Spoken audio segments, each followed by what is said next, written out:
Hello,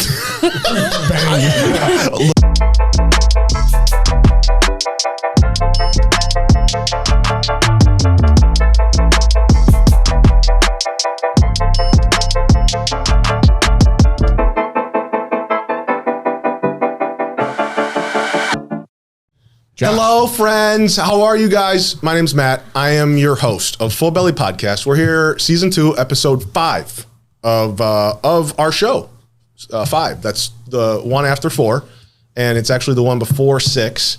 And as you know, we recently did. So for our seasons, we're doing 12 episodes. And each, we're doing that after the steps and the principles of AA. And we're going to do it off of the principles. So episode 5, step 5, the principle is willingness. So we have some people here today that I'll introduce shortly that we're going to talk about willingness. But before we get into that, I want to introduce our co-host named Juan. Yeah, man. Welcome, dude. What up, brother? Thank you for being here again, as always. He's just here, right? But we have to introduce him officially. That just is what it is. That's how we do things. Official. Thank you, brother. I love you. I love this. I'm so excited for the group we got tonight. Yeah, it's actually official. Oh, so official. All right. I don't know what I just did, but I tried to do it, and you didn't pick up on it. Boy, mate, you were supposed to go into an English accent, and you didn't. You dropped the ball, eh? I really don't feel like I dropped it. I do. Give me a bottle of water. Here's a bottle of water. It's a bunch of rubbish. Straight rubbish. I'm awful at accents. Yeah, me too. I feel like we literally touched like 7 different countries in Europe. I was an Aborigine for a second. Yeah. A little bit of everything. So let's introduce our guests. First, I want to introduce Jessica. Hi. Jessica is here. Jessica Jess. is here. You want me to call you Jess? Yes. Okay. Jess. I have to introduce legal names. Totally made that up. I don't have to do that. I could see that. But we're happy that you're here. Thank you for coming. Of course. Would you like to share a British accent? I'm not very good at it. I like how you turn the shoulder in with it. Yeah. Not very good at it. But it was actually really good. Yeah. It was really good. It's not much. We're going to talk about a lot of stuff today. Yes. Willingness. You're willing. I know you're a willing person. Definitely Thank willing. you. Thank you for being here. Absolutely. Let's go to the right side of the table. On deck, we've got Jordan! What's up, guys? Weaver!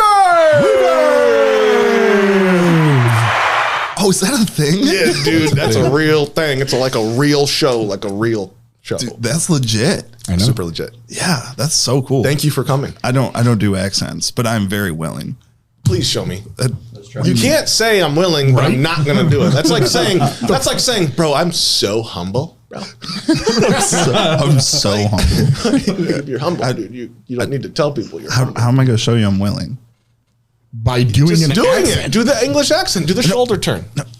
Yeah, do my shoulder Come turn. on. Just say hello. No. Just say hello. Hello. Hello. I'm so uncomfortable with that. Hello, governor.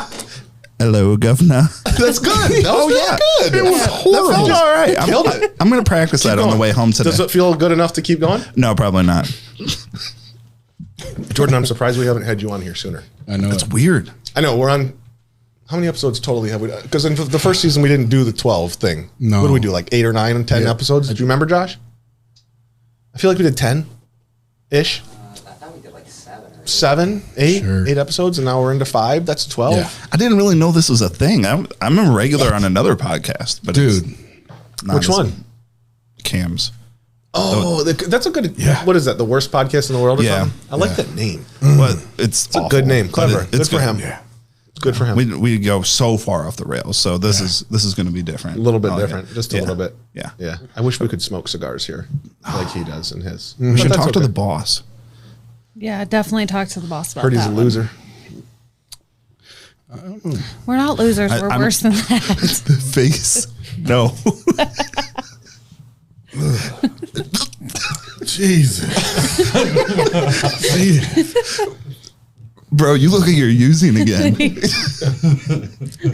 a minute. Okay, so speaking of these faces, before we introduce our last guest, I feel like we should do like a some sort of like an agreement on faces. Yes, I think so. I think what we should do is for you guys, and what I would like you guys to do is look at the camera, each of you, and decide on a face, whatever the face is, and I'm going to come up with a keyword.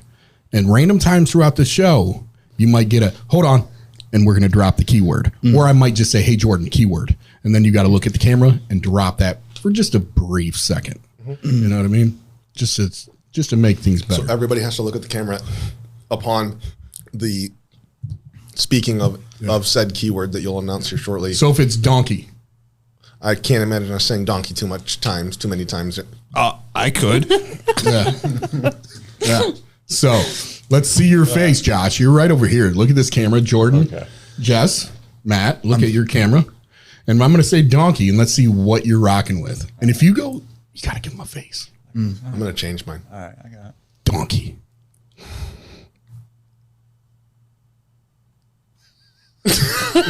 Look, I didn't do anything. I just watched you guys. I saw you laughing.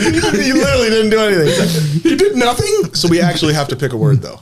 Let's pick Okay. because we're literally never going to say donkey on this podcast. It just won't happen. Yeah, I was going to say willingness, I but was that'd be gonna say. horrible. That'd be Yeah. a bad joke. Actually, that might be a good idea. Willingness. Principles. Principles. How about anytime we mention a drug? Ooh, man. Any drug. Anytime we mention any drug or alcohol, Okay. or say the word drug or anything about drugs, anything that has to do with a drug. It could be, I got arrested with syringes or anything that has to do with drugs. Yeah. So what you're saying is this entire podcast, we're going to have to make that face. And like I said, it's a brief second. I think that Josh can make gold out of this content. What do you think, Josh? Can you make gold out of that content? He already is. Yes, You already know he can. You know what I mean? So that's what anything alcohol or drug related. Anything alcohol or drug related. Can we change our faces? Or Yeah. do they have to stay the Sure, same? you can change it if you want to. Okay. I don't know. Let me think about that. Well, that was my Yes. plan all along. I was going to change the face every time. Just every time, a different face. Just every Take time. your shirt off, sit in a different spot. See who like called Put me on a out. wig. Just completely change it. I just wanted to see if anybody held me accountable. Josh, you're breaking the rules. I'm bringing props next time for sure. Yeah, I need a piece of tape. We should do that. We could do that. what? That's a good idea. Taping your nose up or something? Just the whole podcast. Yeah, because I can't hold my finger here. Yeah, you can just do it with your finger, though. Yeah. That's not what I thought. That's the your tape look. was for. That's your face right there. Of That's course perfect. not. Of course you didn't. So I want to introduce Josh. We haven't introduced Josh yet. I don't want him to feel left out. Josh Shieldsy. Hello. Hello. What's up, How man? you guys doing? Thank you so much for coming. Oh, geez, you knocked your water over. It's okay. Good thing the cap was on. I was nervous. It's okay. Don't be nervous. We're not going to bite hard. I'm definitely going to bite. And hard. Yeah, Invited. I'm biting and I'm biting hard. I can't wait to get into your whole story. Yeah, man. It's just been a really, really cool journey with Josh, dude. It's been really cool and just so many good things to come. So I'm happy that you're here, man. Thank you. Yeah, I'm Again, glad to I'm be here. shocked that we haven't had you on here yet either. You freaking built half the damn room. Right? I mean, So I observe from a distance usually. So yeah, but you're here, dude. We always know you're there in spirit, even when you're not here in person, and you're finally here. Without you, the last 18 months, I don't know what I would have done. yeah, it's been real. How about that English accent? Might we get that? Hello, Governor. Yeah, it is. Listen.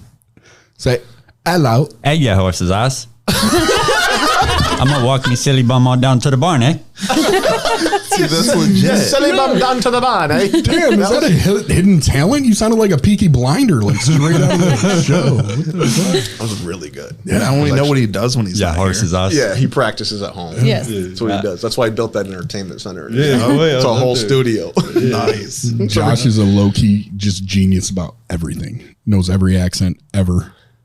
Just brilliant. A little bit. Oh, How weird do you guys want to get on this podcast? I'm One to weird. 10. I am down with getting I'm super weird. weird.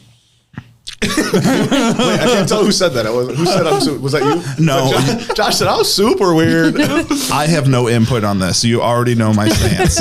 Like, we can go as far off the deep end as you want. Just with me. goes without saying. Yeah. we're not a glum lot. What is that? What? What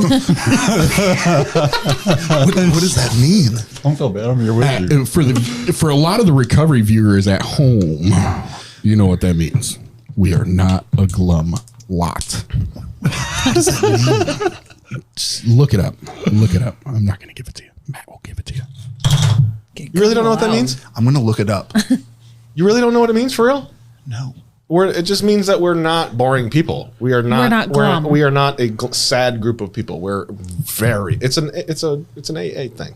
It's It's an AA saying. It's basically like, yo, we're freaking lit. It's pretty much what we're saying in the rooms. Damn. We are How old are you? I thought there was a better way. Huh? How old are you? mentally or actually. Just whatever. How old are you? 35. Just say a number. We're still doing lit, huh? Lit. Yeah, we're still doing lit. You can say that. But if you say gumla, I feel like you're not lit. Lit. Liddy. Big lit. Just big lit. It's big lit. I watched this podcast the other day, and some dude Yeah, said the word dude. mid. Yeah, no cap. Yeah, none of the caps, bro. None of the caps. On bro. my mother. On all of my mothers. Yeah, my great grandmother.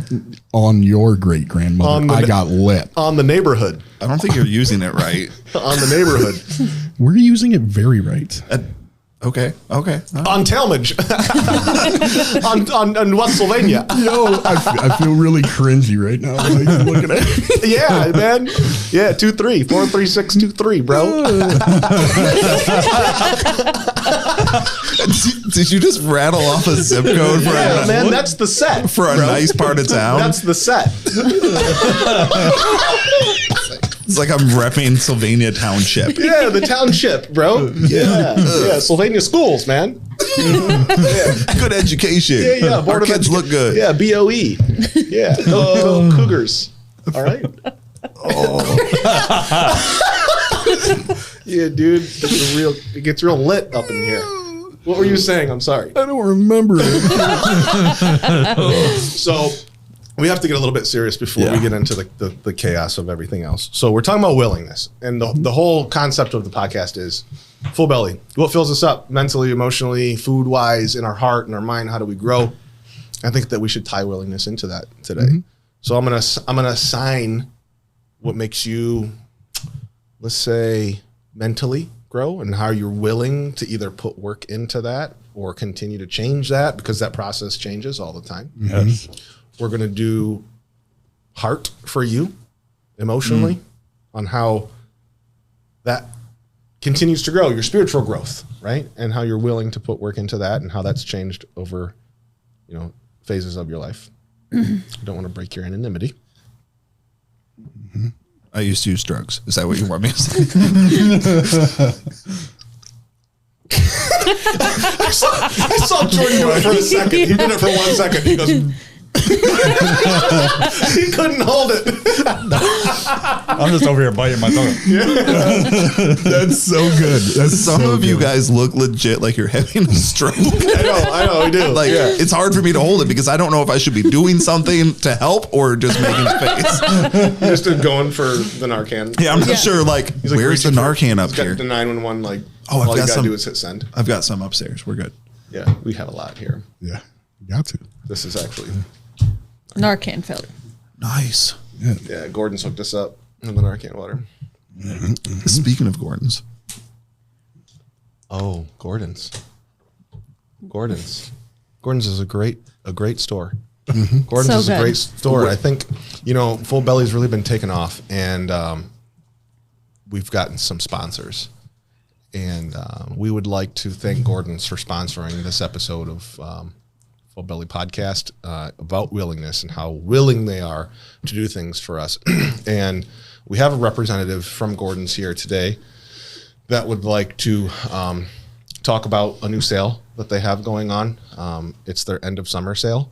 And In the middle of the summer. What is it's that? the end of summer. It's the end of middle of the summer. It's the end of the middle of the summer, actually, because then they have an actual end of Yeah. summer. And I'll turn it over to Josh for that right now.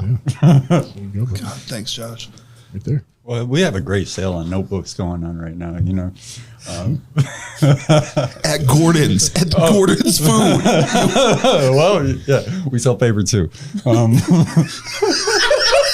Yep. Hey, The more you know. You gotta sell it. salad. Okay. Man, I'm no good at this. Like, I don't know what you want me to say about Gordon. If you want to talk about a trap house, let me know. Like, shit. Pick it up, Jessica. Come on, Jess. Here at Gordon's. In the back. Bell peppers. I'm not doing bell peppers. Right there's your camera. At Gordon's, they sell Narcan water. This right here. It's their end of summer sale. And it's going on for this last week of July, which is not the end of summer, but shh. We won't tell anyone. How much is it? $1.99 for 30. Yo, 30 of them. this is like 12 years old, like phone sex. I know, like can't I help it. caught myself into it. Like I was like, damn. She was turning it. It's that shoulder. Yeah, it's that shoulder turn. That shoulder. She's rocking it. Is there a website that we can go to buy these waters?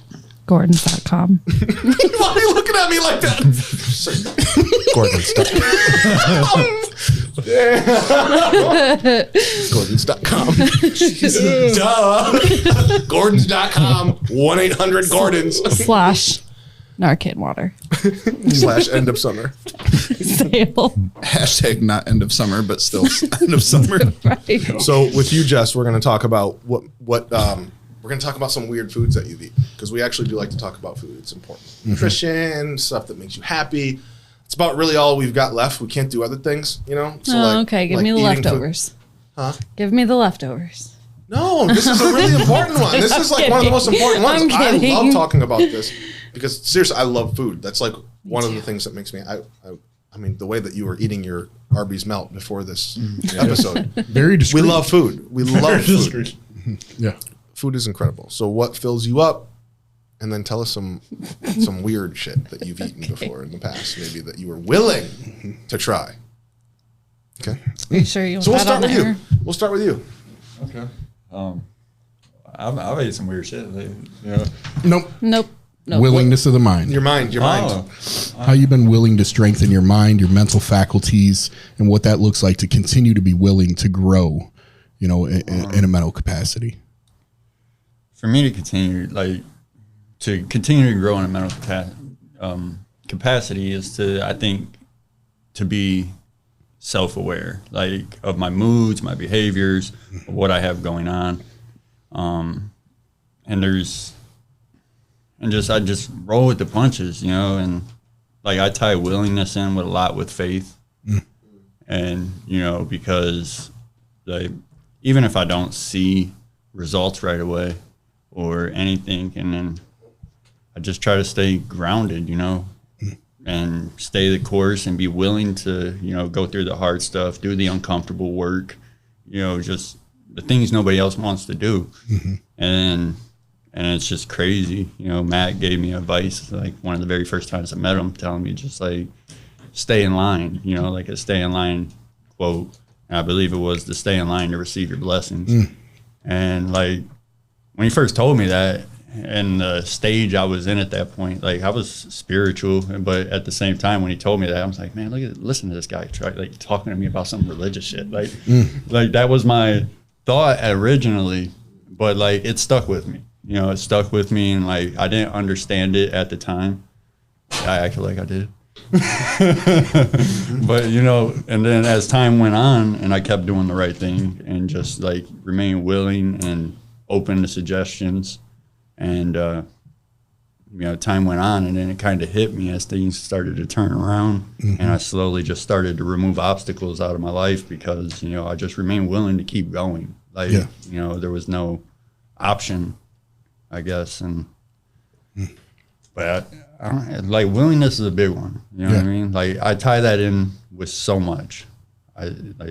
It's loaded for me. Yeah, and I think about it like I'm fortunate enough, you know, to be able to see you in process at times, and when you know, as you've been in situations where mentally, like you said, being self-aware, I've seen you very, very angry. I've seen you upset in different ways, and I've also seen you non-reactive. You know what I mean? You were aware, and it was clear that you were going through things, But I have seen a very self-aware person from you from the day I met you. You know what I mean? Which is really, really dope, dude. That's something that I definitely like feel like you're not romanticizing or talking fantastical about. Like that's a quality that you definitely cultivate in yourself is that mental capacity and persevering. You know, I think about willingness and perseverance, you know, tying together. And I mean, and at the end of it all, like, you know, when you get through it and you accomplish whatever, you know, you're going through, whether that be a situation or something that happened, like even like if it's something bad that happened, then you're willing, you know, to even perceive it different. You know, like I think back in the wintertime, you know, I was getting ready to get my house and, you know, I ordered a brand new big screen TV while the Amazon driver dropped it off on my front porch and it was stolen. I remember. And, you know, Matt's mad about it. You know, like everybody's like, that's bullshit. Like, you know, whatever. And I remember telling Matt, you know, I was like, you know, I'm just happy to be able to have a big screen stolen from me. You know, I'm happy to have a 72, like to be able to have that 72 inch. Like, so I find gratefulness and, you know, staying grounded and just being willing, like, you know, like in finding those grounding techniques will help you be willing, you know. You know what's funny about that event? We were gonna buy you a TV if Amazon didn't cover that TV for you. If that TV, like it was literally like on my things to do that day, we were gonna cover your TV because we felt so bad, dude. We got this guy just working so hard, coming up, orders his first big screen and it's on camera getting stolen. You know, like, oh my God, someone just pulls up into the front yard of Douglas and In a white truck. And loads it up and pulls off. Like, dude, that sucks. That's like, how much is that? $800, $1,000, something like that. Like that just sucks. So we were gonna like pool in and chip in and get you one. I appreciate it, but But it all worked But out. I take care of business. I go straight to the top. I'm like, no, I need your CEO right now. Like, it's your fault. It's Amazon CEO. Yeah. Jack Bezos on the phone. Like, hey, bro, your driver fucked up. Yeah, I want you to deliver it, Jeff. Jeff delivers it, hand delivers it. That's amazing. Well, thank you, Jordan.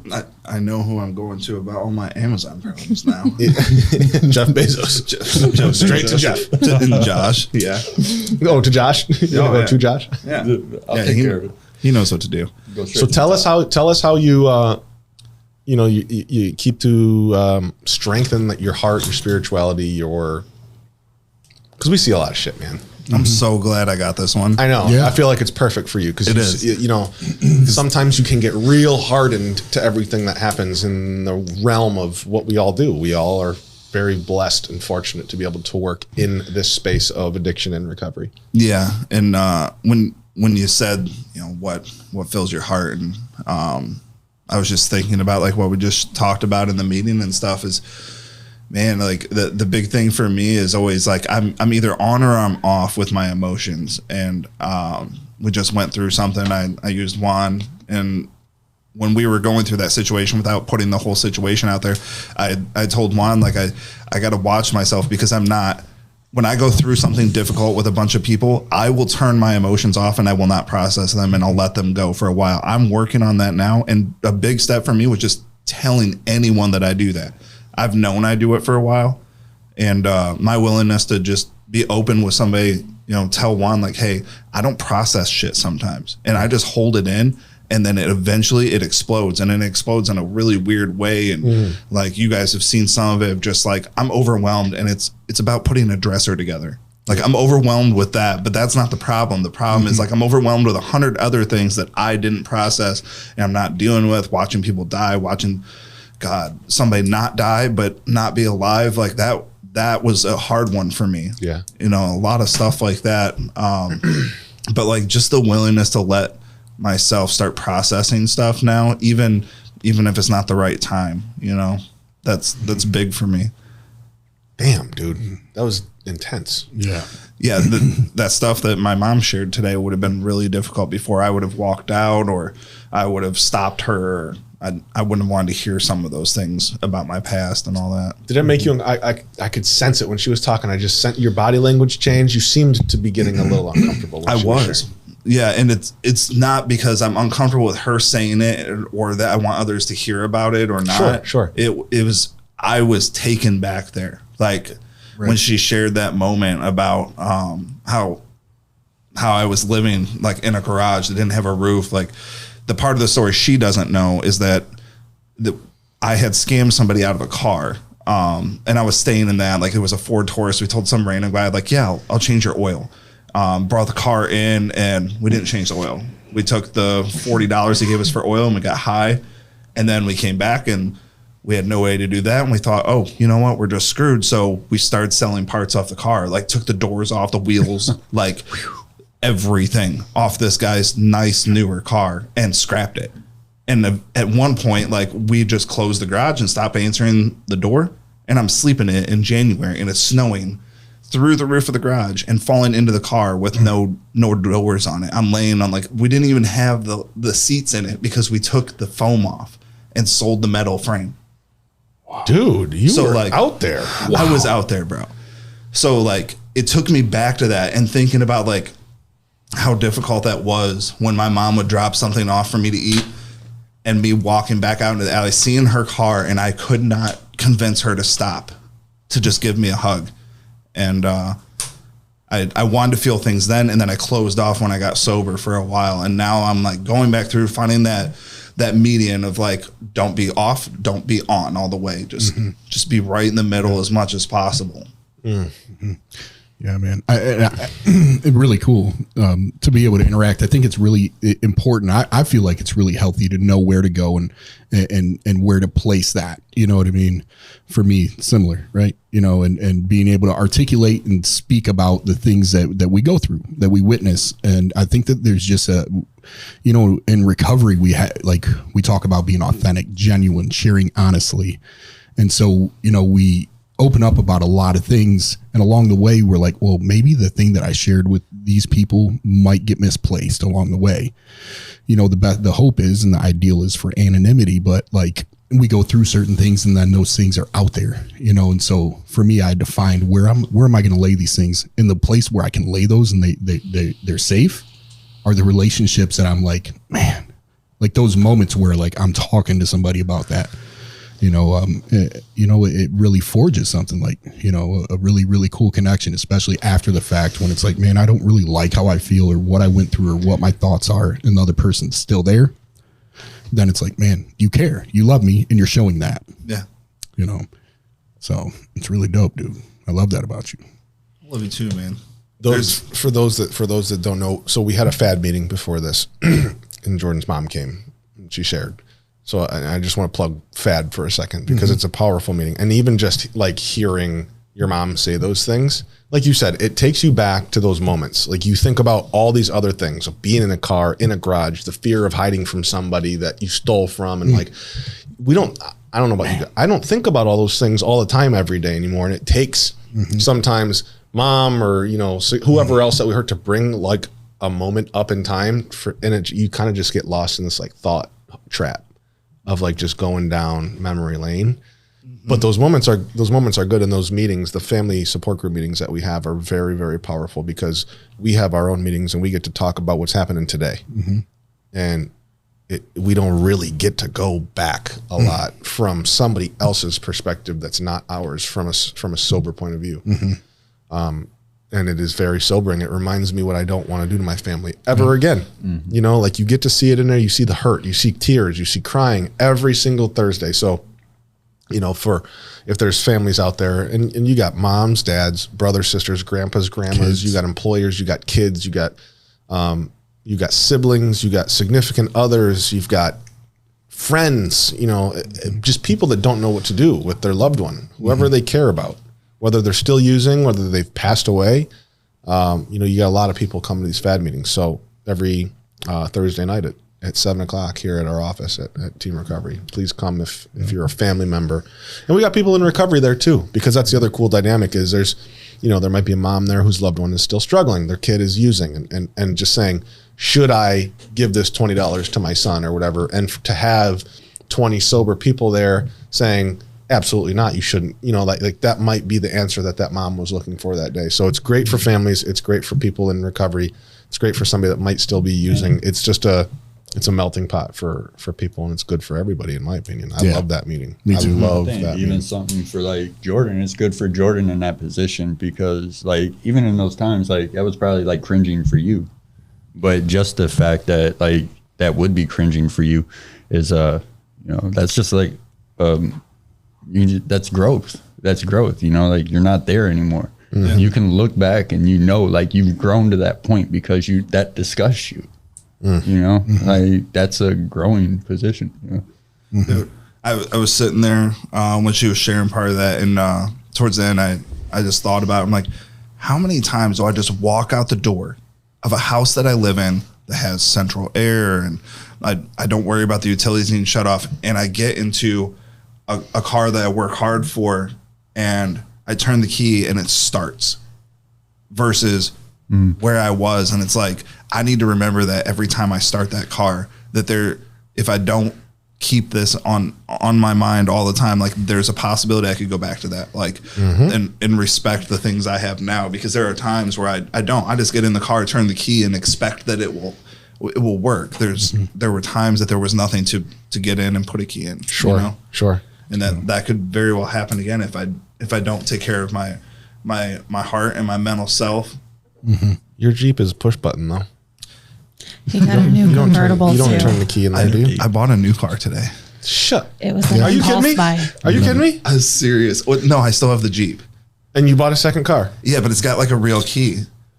Okay, so It's older. I mean, can this be any better than what we're talking about? Like adding on to what you were literally just saying about. You know why? Don't I want got to it? forget. You have two cars, bro. Yeah, one's like a beat up convertible Sebring, but Hey, that Sebring I is like great. it. Like I'm gonna I'm excited. I'm gonna have like a that's- little gold one? yeah, like a hoopty that kind of roll. crazy story about one of those.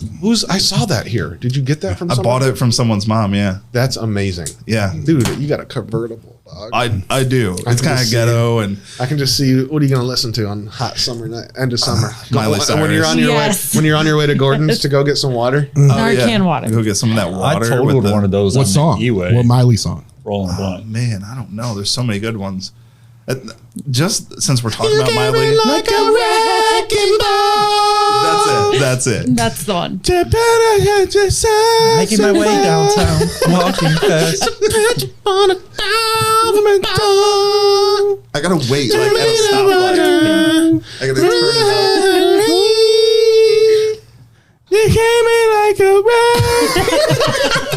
up. Dude, I'm just gonna crank the top back. Like, Get that song from White Chicks. oh, I'm definitely doing Yes. Making my way downtown. Yeah. Vanessa Carlton? it. Yeah, That's a banger. dude, I'm gonna pull up doing that. Please. You have the top going back real slow Yes. through the parking lot, just jamming that. I Yeah. feel like we need to get footage of that and like Yeah. insert it Yes. in the podcast. That would be so that's good. the whole purpose of it. Yeah. I'm proud of you, bro. I totaled one of those cars going down the E-way, driving with my knees rolling a blunt when I was like 17. Really? You did? Yeah.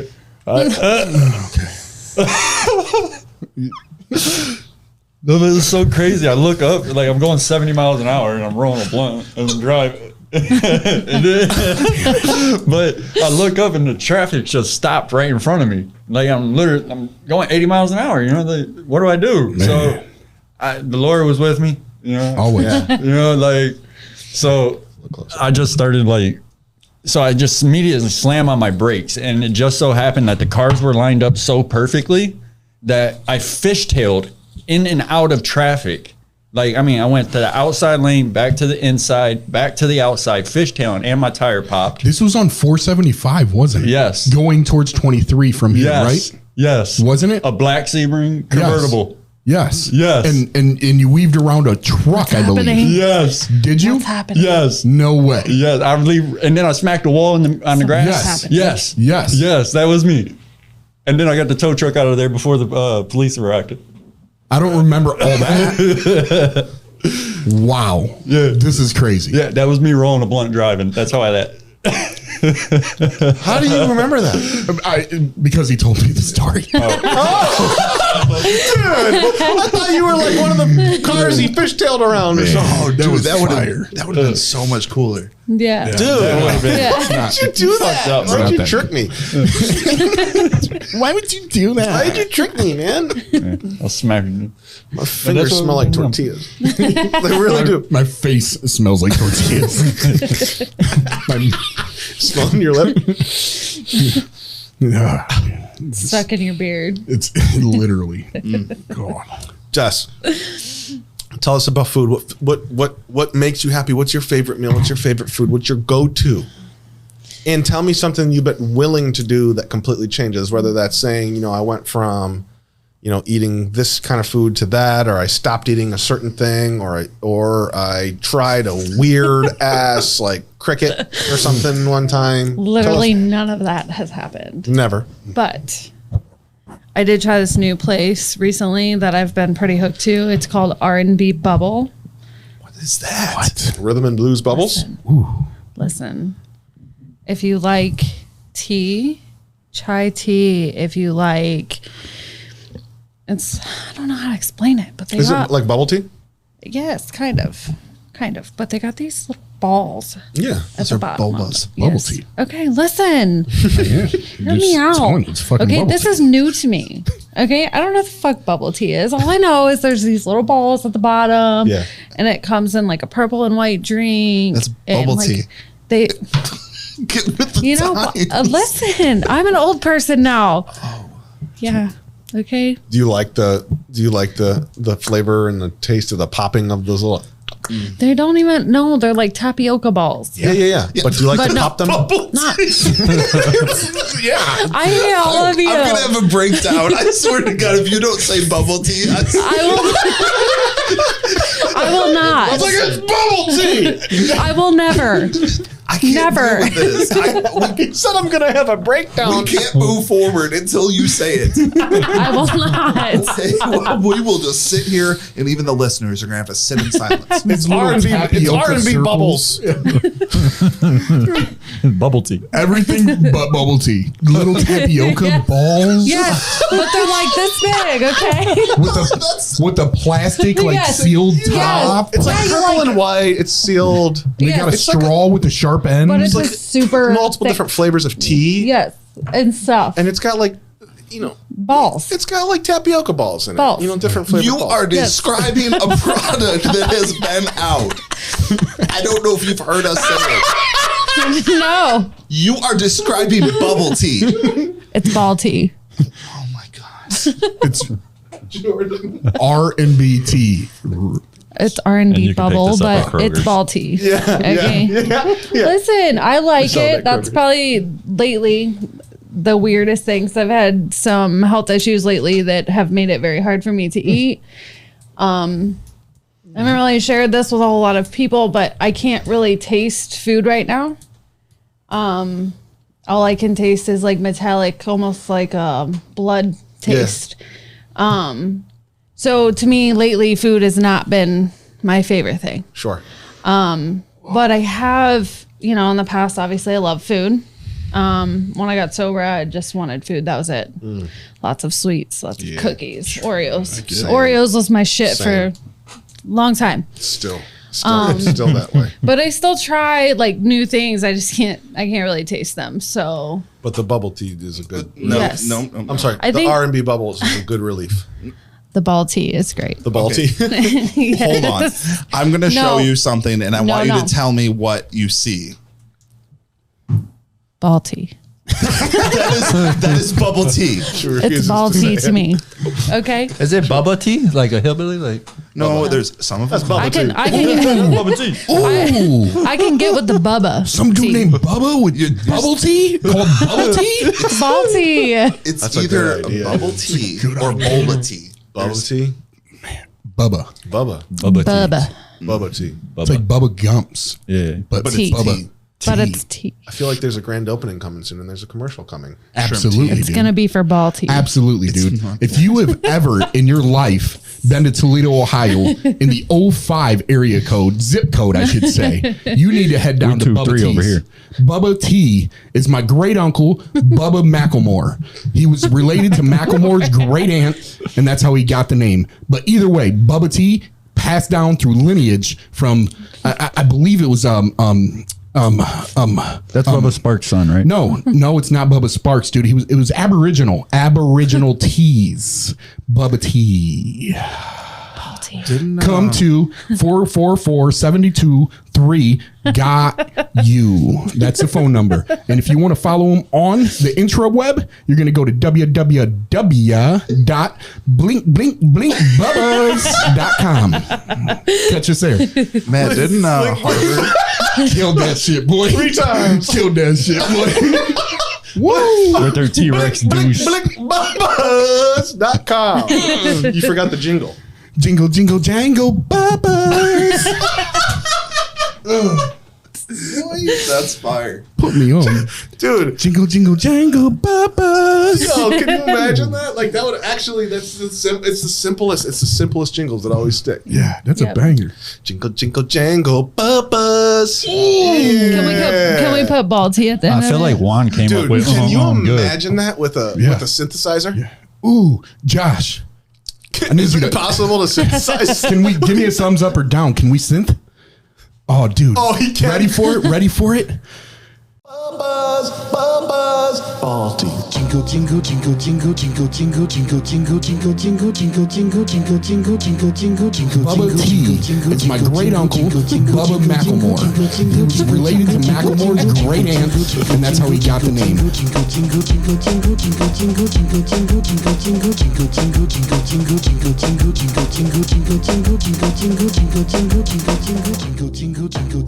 Come to 444-723 got you.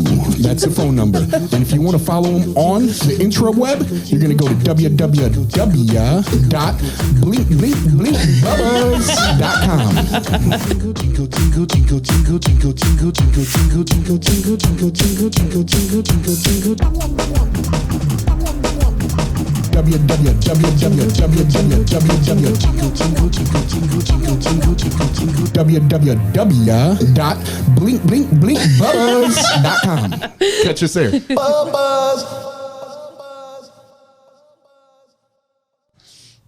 I feel like I killed that. You Yeah. killed it. You really did. Bro, that's really, really good. That's dude. really lit. That was really, really good. It's Lit. It really impressed lit. us. You want to take over for a second? You know what I'm saying? Yeah, you wanna dude. go into some things about some people? I do, Have some man. Conversations? Of course I do, man. I love all these humans. I know. I love all these humans, and they're all so special to me, including you. But I wanted to touch on really quick. But first of all, for the viewing audience out there, but super tender-hearted, light-minded individual I am. But me and Matt were like, we always go back and forth. Like at the end of the fire, every time, dude, me and him say it's a miracle. Like we remind each other, of what you said. Walking out the door, like, yo, man, like it's a miracle, dude. We could have got high. We could have got high today.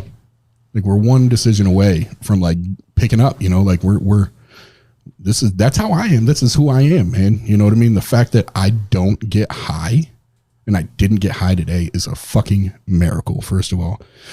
But I think I kind of want to touch base with you, Josh, because on here it's really cool. Some of the things that I wanted to discuss, but like knowing your story, what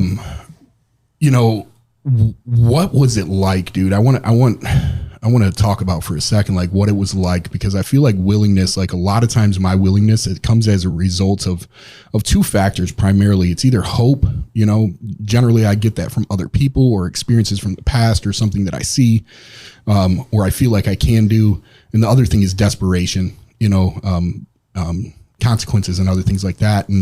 And so for you, before you came back to Toledo, because you left for a while, you left Toledo, and you're from the North End here, right? Yes. Grew up in the North End, and addiction and everything else, the lifestyle took you down the rabbit hole like it did everybody else here, and you ended up leaving, and I think it's really dope, dude. Like you ended up in California, correct? Yes. Yeah. What happened? How'd you get to California?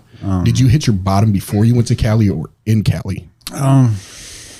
No, I left on the plane sober. Like that was my first day sober. Like I wasn't getting high. Like I went in full withdrawal. Like I knew I was done at that point. Like for me, I guess it wasn't really desperation. It wasn't really, I guess it was just like, it was just me. I was all alone. Like it was just me, no family, no Why? nothing. Everybody around me is pretty much dead, or like my whole family is gone. Besides that, like anybody I've been close to, they're either locked up, they're never coming home. Jesus. So I was just by myself. I worked my way to a position. The only people that were around me were the people that wanted something from me, and at that point, I think I knew like the drugs wasn't going to take me out. Like I knew at that point, like, my mother just died December 1st. And, December 18th, I flew out and got clean. Man, and you went to Cali and you ended up going to treatment there. Me and you talked about a couple times like how you would reflect on the beach and a couple things. And I hope you don't mind, like one of the black and white or like you don't have too much gray area, right? As a result of the Asperger's kind of situation, which, me and you have discussed and talked about, but like you went out there and like you learned these amazing things. Like you would talk to me about your therapist and like you painted a picture, that was like, I was like, dude, holy shit. Yeah. I mean, she made me aware of my behaviors, and she made me like aware of my condition and, and she was very good with it, and she's married to somebody with Asperger's and, and she really, like, it was just my way of thinking. Like, my way of thinking was so warped. Like, my look at society and everybody, like, I'm the kid who slipped through all the cracks. Like, how'd you guys miss me? Like, I slipped through every single crack there was. Like, group homes, foster parents. Like, none of that reached me. I was on the streets my whole life. Like, none of that. Like, where were you guys at? Like, but and I don't blame nobody, you know what I mean? Right. I was in a position, where I was just in a survival mode. And eventually, like I was using drugs because I didn't love myself. I didn't value myself, but I didn't value myself because nobody else seen value in me. You know what I mean? I was looking at the world's perception of me, and like, I'm looking at like, damn, like I really just ain't shit out here. Like I'm a little ass kid and nobody cares. Yeah. Who else can identify with that? Shit, man. And, so I went into the life, like I was providing for myself. Like I was living by myself when I was 14 years old. Like I had my own place. Yeah. Like, like I was kicked out on the streets. Like I was a 12-year-old kid, 11-year-old, like kicked out on the streets. And if I wasn't, I was locked in a room because I was bad. Right. Because nobody understood me. Nobody was aware of my condition. Right. And, for me, it's just, man, like I already won. Like in my head, like I already won. Like I found that self-love. I found that value. Nobody can tell me what I'm worth. I know what I'm worth. Man. You know what I mean? Like I put in the work. I do everything. I'm not looking for handouts. I'm not asking anybody for anything. I go hard.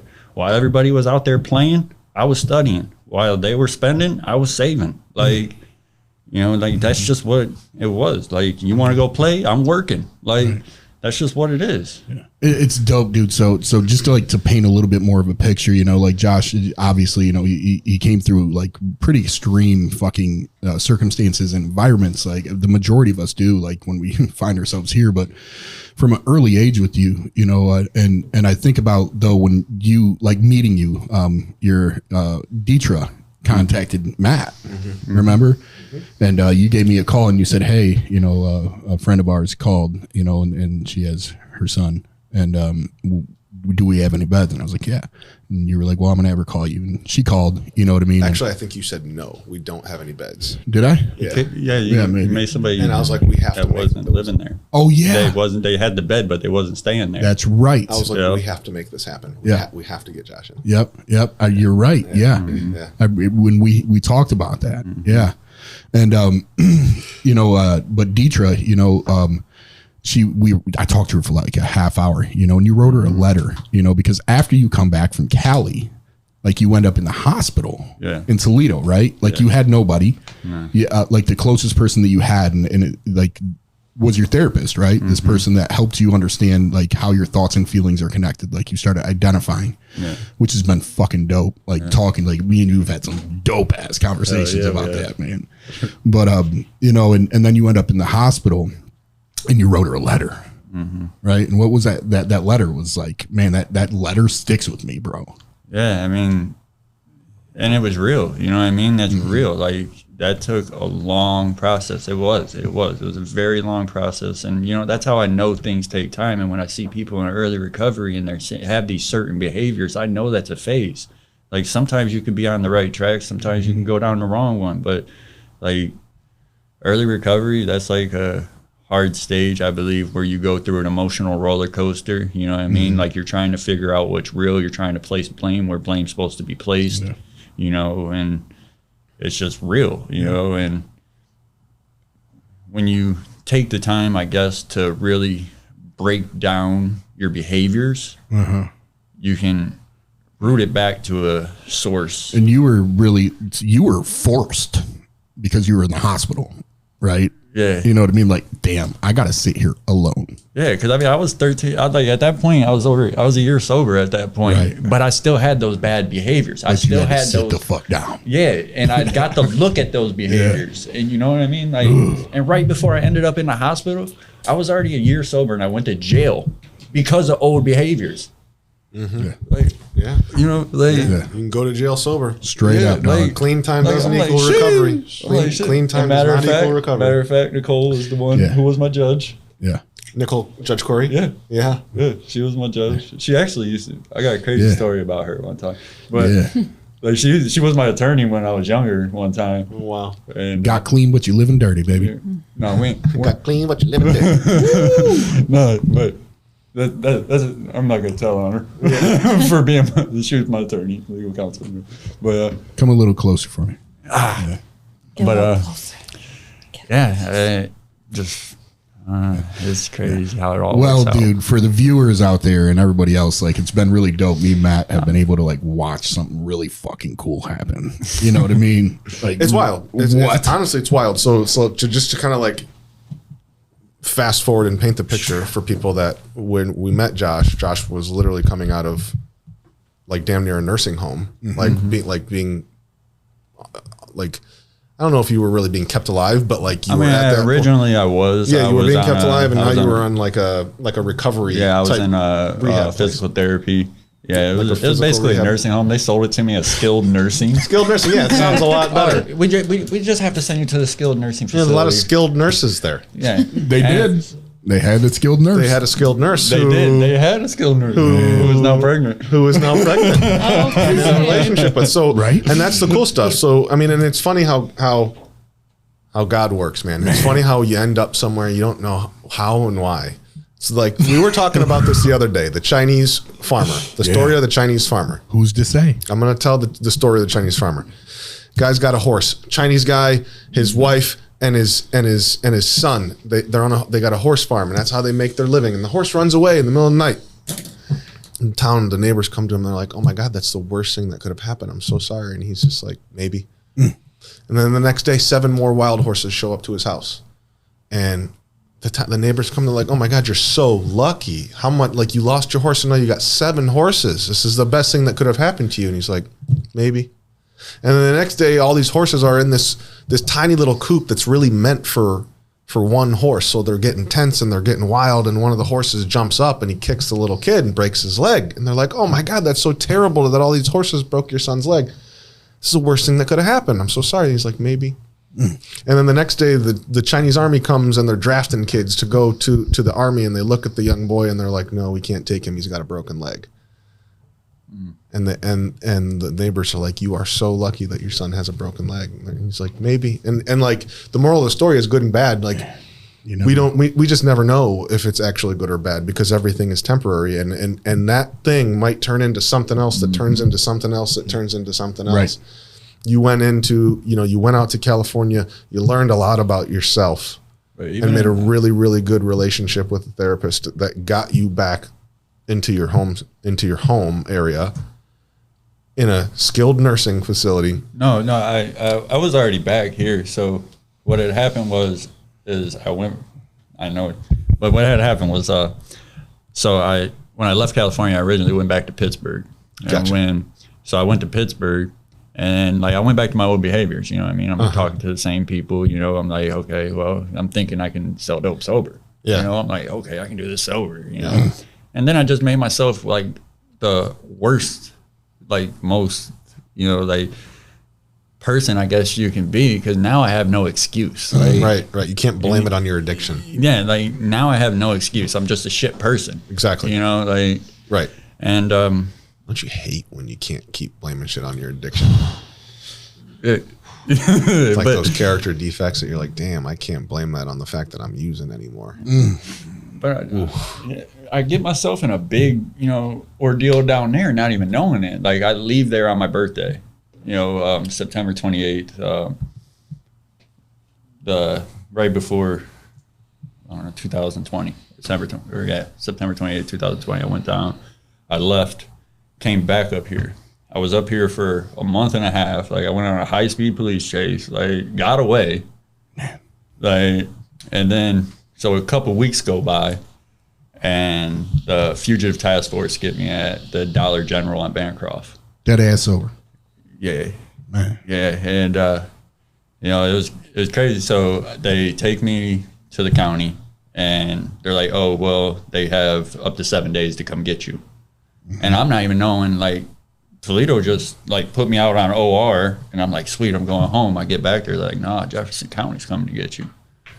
I'm like, what? And then so on the 7th day, they waited till to come get me. Of course. And so like it's the morning, Shields, bunk and jump. Like, hey, let's go. I'm like, we're going home. He's like, they just told me to come get you. I go downstairs, I was going home. He's like, Jefferson County's your home. I'm like, oh, so yeah, they took me back down there on some bullshit misdemeanor, transported me all the way down there on a misdemeanor just to get me questioned on a bunch of drug stuff that was going on down there. And I mean, luckily I made it through and I made it out, you know, but Right. yeah. And so when I come back up here, it wasn't 3 days.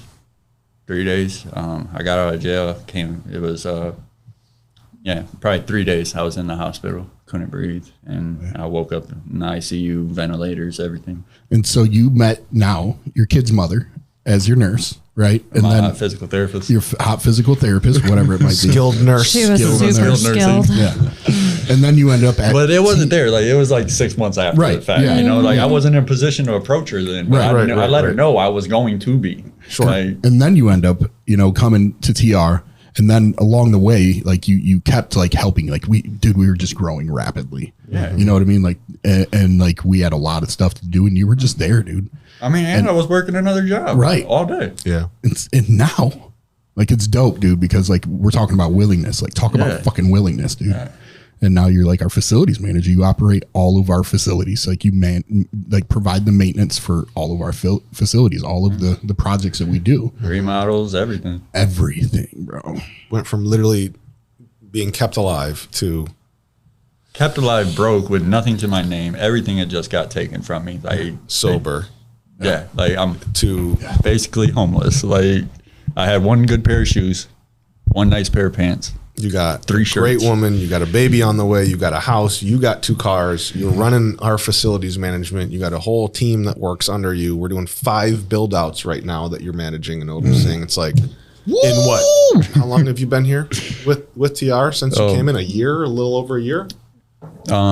As about right now, it's probably been about a year and a half. March, April? 2009. March. And to tie it all together, that's the kind of stuff that you were talking about that like stay in line. Stay in line. Yeah. Stay in And line, even these that, things. That's you the know. promises that they talk about in 83 and 84 of the big book. That's the promises. When you remove those negative things that you were talking about and you get rid of those character defects and stop doing those things and live this lifestyle, dude, shit starts happening in your life without the promise of reward. Right. There's no promise of that. Yeah, without the promise of reward. That's the big part. It's integrity. You know, it's like if you don't have, you know, like you don't need to be promised. Like you can do things blindly and have faith that things are going to be all right. Like that's the definition of faith, is Let me not get an having applause evidence on that, bro. Like, like for real, like you can, and you know, you can do things blindly, thinking of the best possible outcome. Yeah. You know, and like I'm very big into manifestations. Say that. Like, you know, you get that energy you put out, you know. Yeah. And you know, and if you're passionate about something, and I believe that's what a manifestation is when you're passionate about something. When you're passionate enough about something, you will make it happen. Regardless, you'll naturally take the steps to make it happen. Like that's passion. Boy, quit playing. Orale, cabrón, pinche cabrón. I was sitting there broke, homeless, nothing, bro. I was sitting there in a hospital, and I'm like, this time next year, I'm gonna have my own truck, my own tools, my own business. Like, you know, like, and it happened, you know, but I didn't happen alone. Like everybody sells this safe, self-made bullshit. Like you're not doing this alone. Like regardless of what relationship, whatever, like even if, you know, somebody helps you out spiritually, like you're not self-made. Like you're getting help. People are around you helping. And coming to TR, it's been a blessing in a sense. Like I wasn't alone. Like you seen the way I was when I was like, I was alone by myself, like a lot of the times, and doing my own thing, but I wasn't alone. I knew I had the community. I knew, like, you know, like just, it was good. And then you helped build it, man. I will, dude. I'm so thankful that you came. You're one of my best friends. Yeah, you know what I mean? sure. Like we're brothers, dude. And I love you, dude. And For sure. I love you. What a cool story, man. You know, and like moving along here, dude. Just thinking about, you know, like, you know, I want to touch base with you, Jordan, a little bit, because you know, and Jess too. You know, I want to like chime in a little bit here around some things, and thinking about like the struggles in being sober, because it's like, you know, there's the idealism, but man, dude, how much do we learn about like from failure, you know, and the struggles, and like when the test comes, you know, when the test of faithfulness comes in the form of like of truth, you know what I mean? Like, and for you, Jordan, like, you know, you've been faced with situations, and I know you have too, Jess, you know, where it's like, yo, he was talking about integrity and doing things without the reward of promise, and like saying, you know what, I'm going to do this because it's what I need to do and it's what's right, you know, and you've done that. I've seen it. And that's the kind of stuff that shows people like what it looks like to not just be good, but live good. Yeah. You know, like what's your take on some of those things? Like, how do you get through that? What are some experiences you've had, you know, that like obstacles like that? Dude, a lot of stuff has happened. I'm just still processing a lot of what Josh just said, because I didn't know any of that about him. Right. It's a lot. I literally thought like he's the guy I call when a fucking door handle doesn't work. Like there's a whole lot more to him, just like there is the rest of us. I'm still blown away. Say anything ever. No, man. I learned had some no stuff idea. about you tonight too, man. Learned a lot of good stuff about you. A tonight. lot. It's good to know those things, you know. I mean, we all have like a crazy past, but like I didn't know that. You know, like that's a lot to take in right now. But dude, I love myself so much now, though. Like you should, dude. Like, and that brings love with it. You know, you walk in your path, you shine in your own light, and the right people will walk beside you. Dude, you're inspiring me, bro. Like what? He was talking about like just manifesting stuff, and like I keep saying and joking around when you guys see me wear like those Hawaiian shirts and stuff. Like I keep saying like I'm trying to manifest owning a pontoon boat. Like I'm dead serious. Like next year I'm gonna own a house like this dude does. I looked at a house like 5 houses down from him. Think about it like this: if you give yourself 30 days to clean your room, you're gonna clean your room in 30 days. If you give yourself a half hour to clean your room, you're gonna clean that room in a half hour. Woo, like, that's boy. Like that's what I'm saying. Think about the shit like that. Like I gotta go home and clean my room. That just reminded me. What? I gotta go clean it. Yeah. When you're walking in the light, you got a dog in the background, boy, and then you're gonna end up somewhere great. Like, that boy was spitting some bars. I don't even remember what he said, but that shit was fire. What did you just say? That boy said, "I got the sun in my back pocket and the moon living in my eyes, baby." Oh my God, dude. Cleaning our rooms tonight. Yes, all of us. Shit, dude. I mean, talking about like doing things with no foreseeable reward or no expected reward. I think that's a big thing that comes with like what Juan and I do, or especially like on the housing aspect. That it's such a different thing than like the clinical aspect, like what you see when you're working with people in recovery and people who are coming into recovery in the housing aspect. Like it's different. It's not like we're going to sit down and talk about our feelings and we're going to do a little worksheet about like what color I feel like my mood is today. It's about like, bro, I don't know how to fucking do laundry. Right. And I'm going to ask for help. You know what I'm saying? Like it's, Or my girl's staring at this dude and I'm about to rage. yeah, like how am I going to deal with that? And I'm not talking about it later in a group tomorrow. I'm talking about this, like, what am I going to do this very second? Like it's 3 o'clock in the morning and I don't know what to do because I can't sleep. Like it's real stuff. And like there's no pay rate or anything that like would match that. You know what I'm saying? Like you can't put a dollar amount on that. And it's just something you do. And I know that like my roommate sees a lot. He's like, man, you do a lot of stuff, or like, you're going to do that again. It's like, it's not about like what I'm going to do because of what I'm getting. That's just what I do. Like, I don't know how to explain it. Like for my first week here, like it annoyed the shit out of me every time Juan was like, I don't know, just do whatever you want. You'll feel it. And like, I was just like, dude, what? You'll feel it. Yeah, do whatever you want. You'll feel it. He's like, he was like, what do you do? What do I do? And I was like, what do you feel? Yeah. And it's like, your palms, are they sweaty? Yeah. Like you'll feel it. That's it. I'm like what? I feel like I talked you through that first meeting. Yeah, Dude, for real. But like, it was because he did it a different way than what I was used to. And I'm like, all like rigid and corporate before, you know what I'm saying? And now like, I feel it. Like, and you can't explain it to nobody until you do. Like, you just do what's right. In some moments, like, you don't do what like you're paid to do. You do what is right. That's right. Like that's the thing that like, I don't know how to explain it, man. It's hard. No, I get it. I'm like getting sweaty just talking about it. If that makes it so weird. I told you.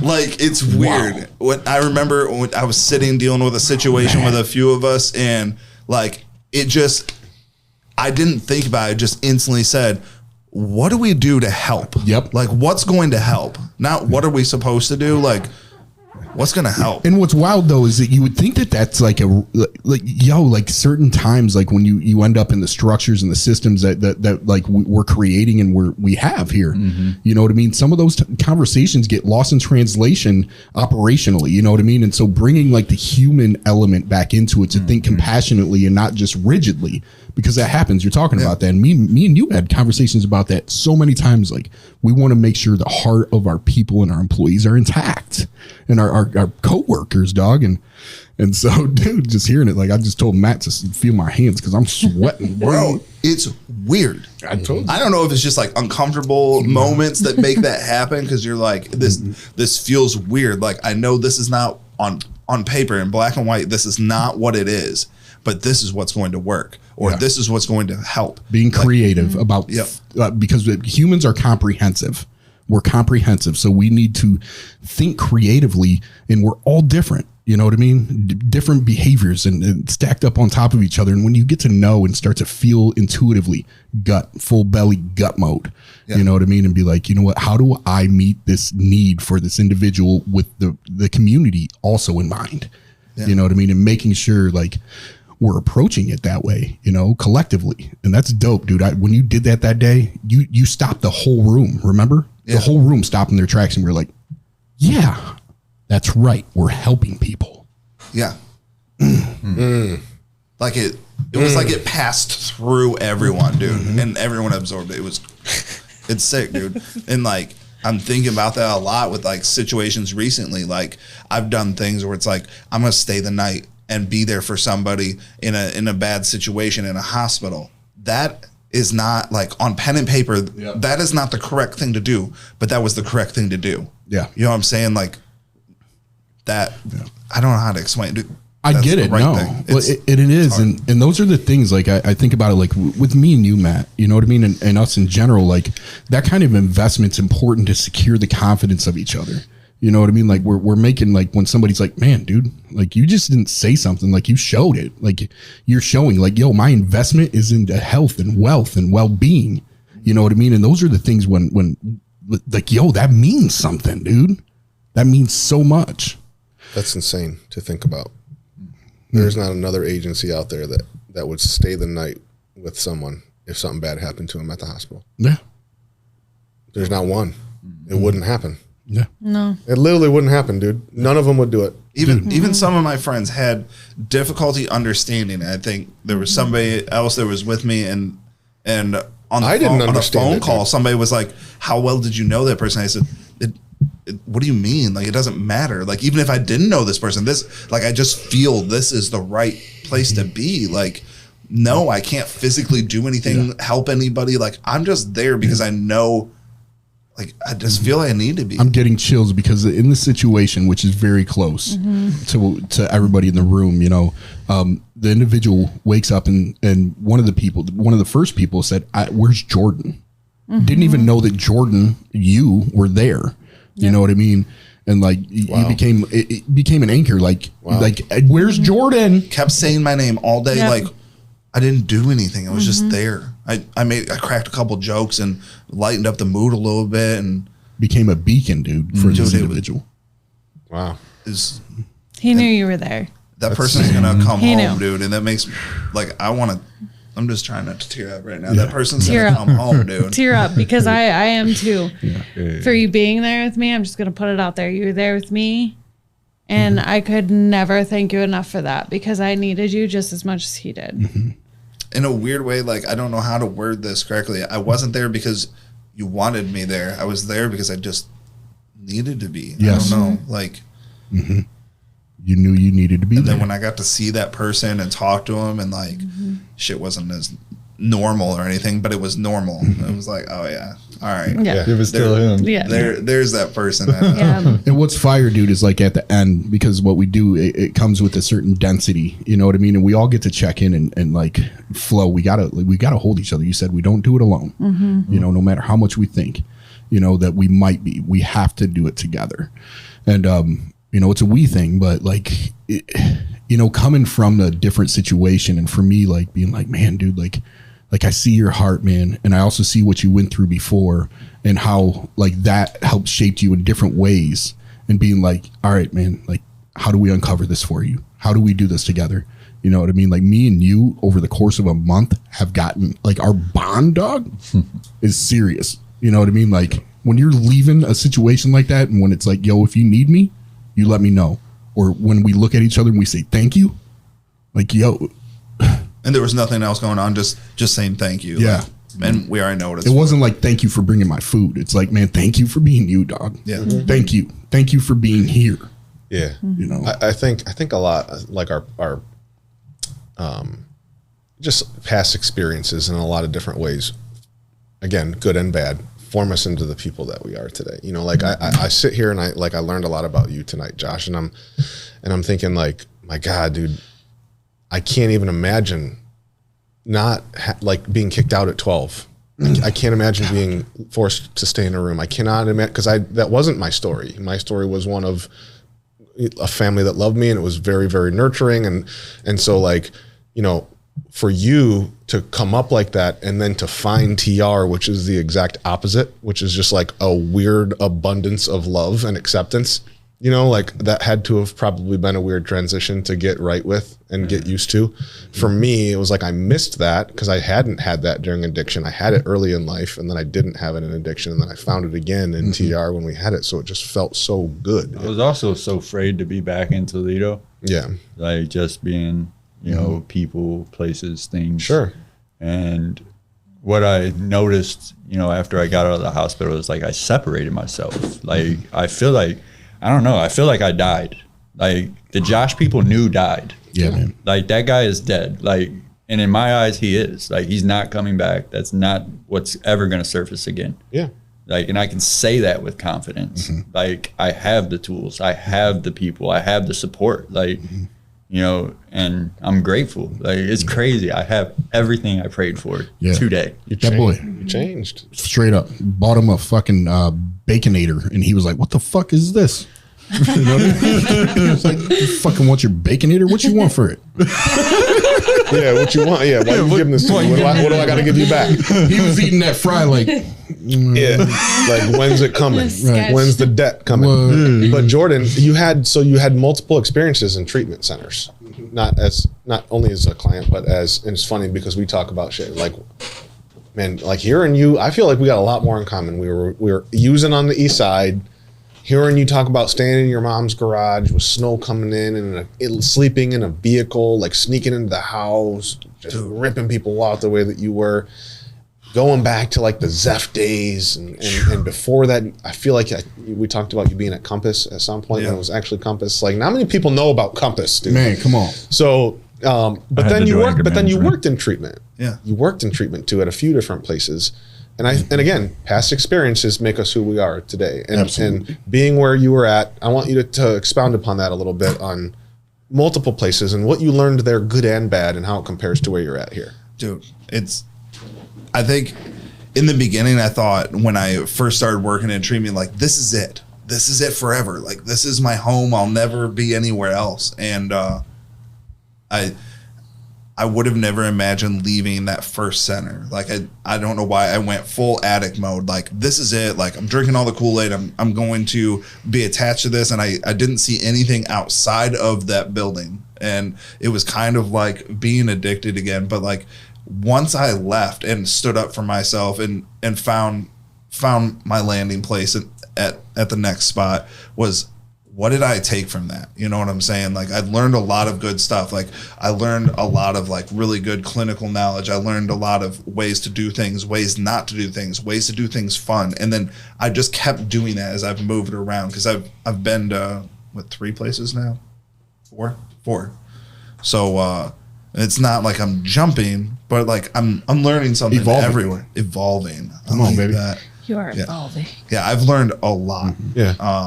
I think I want to say this too. You didn't get fired from these places. No. And that's why the word evolving is so important. You realized that you weren't able to do that off paper. It didn't stuff that you're serve talking me about. It right wasn't. at that It time. didn't feel right. Yeah. It didn't feel right. And when you evolved to a point where you said, I'm bigger than what this position is and what this cage is allowing me to do, I got to go outside of the cage. And you evolved. I really do believe that you evolved in every place that you left. And Absolutely. I'm grateful you're here. Man, Dude, what I'm doing now is a miracle for sure. Like, this is different. It's all the good parts together. It's so weird to see all of like my favorite parts of everywhere all in one. It's, I don't know how else to explain that. I just want to kiss you on the forehead right now. I'm just like, man, I love you. You should do that. Crawl across the Kiss you on the lips. That's way too far. Don't do that. Smacker. Yeah, man. It's commercial word. I'm dog. still. He's been trying to kiss me all week. Why is he playing? Like, he's been trying to get a fucking kiss. Like, I'm not playing with you. He said, I'm not playing with you. Listen, Josh, you play the games, you're gonna get the prizes over here. I swear. So I'll kiss you right now. Speaking of that, like, it's so crazy to hear your story and hear, like, I've been to the North End. I used to go to the North End and sit on Lake and LaGrange for hours. Push luck. Waiting for Josh. And I was waiting for Josh. I was always waiting for somebody that was a little bit tanner than Josh. A lot tanner. Scary over there, bro. It is, North dude. End is nowhere to Dude, that's no joke. And to see someone come out of there that, like, the people in the North End, they don't play around at all. And like in my first week, like really getting to like meet Josh and like talk to him, and this dude, like, I can pick up the phone and call him in like my first week of employment here, and like he answers, says hello, and I'm like, hey daddy, you know what I'm saying? Like, and we just keep rolling with the conversation. Like, he's just playful and cool like that, dude. You would not have expected that from somebody coming from the North End and saying, you know, like, I've been all over the place. I sell dope and even did it in sobriety, and you know, I was like on my own at 12 years old, and here's this dude that's like willing to be accepting and open and just cool with me because I'm a goofball, bro. Like I'm always goofing around, like especially when it's inappropriate. I'm not allowed to do it. If it's not a good time, that's when I'm gonna say some really awkward, weird shit. Yeah. See, I love it. I love it. Like our boardroom meetings at the beginning. You know what I mean? Like So good, dude. Man, bro. I remember we got to a point where we were like, all right, guys, we've got some like actual professionals coming on next week. So we're gonna have to practice having a real meeting this week to get ready for the next one, or else we're gonna end up in a lawsuit. Dude. That was great, man. That was such a good time, dude. And then you guys hired me. I'm just throwing that out there. I don't know, like that's not going to promote like more professionalism. Well, dude, you didn't give a like for fucking months, dog. You were like communicating, like, hey, Hi,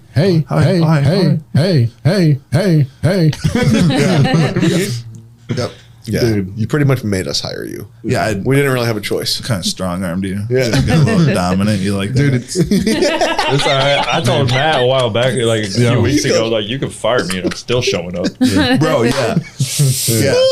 I did that at the first treatment center. Like I just showed up and started working until someone got confused and put me on fucking payroll.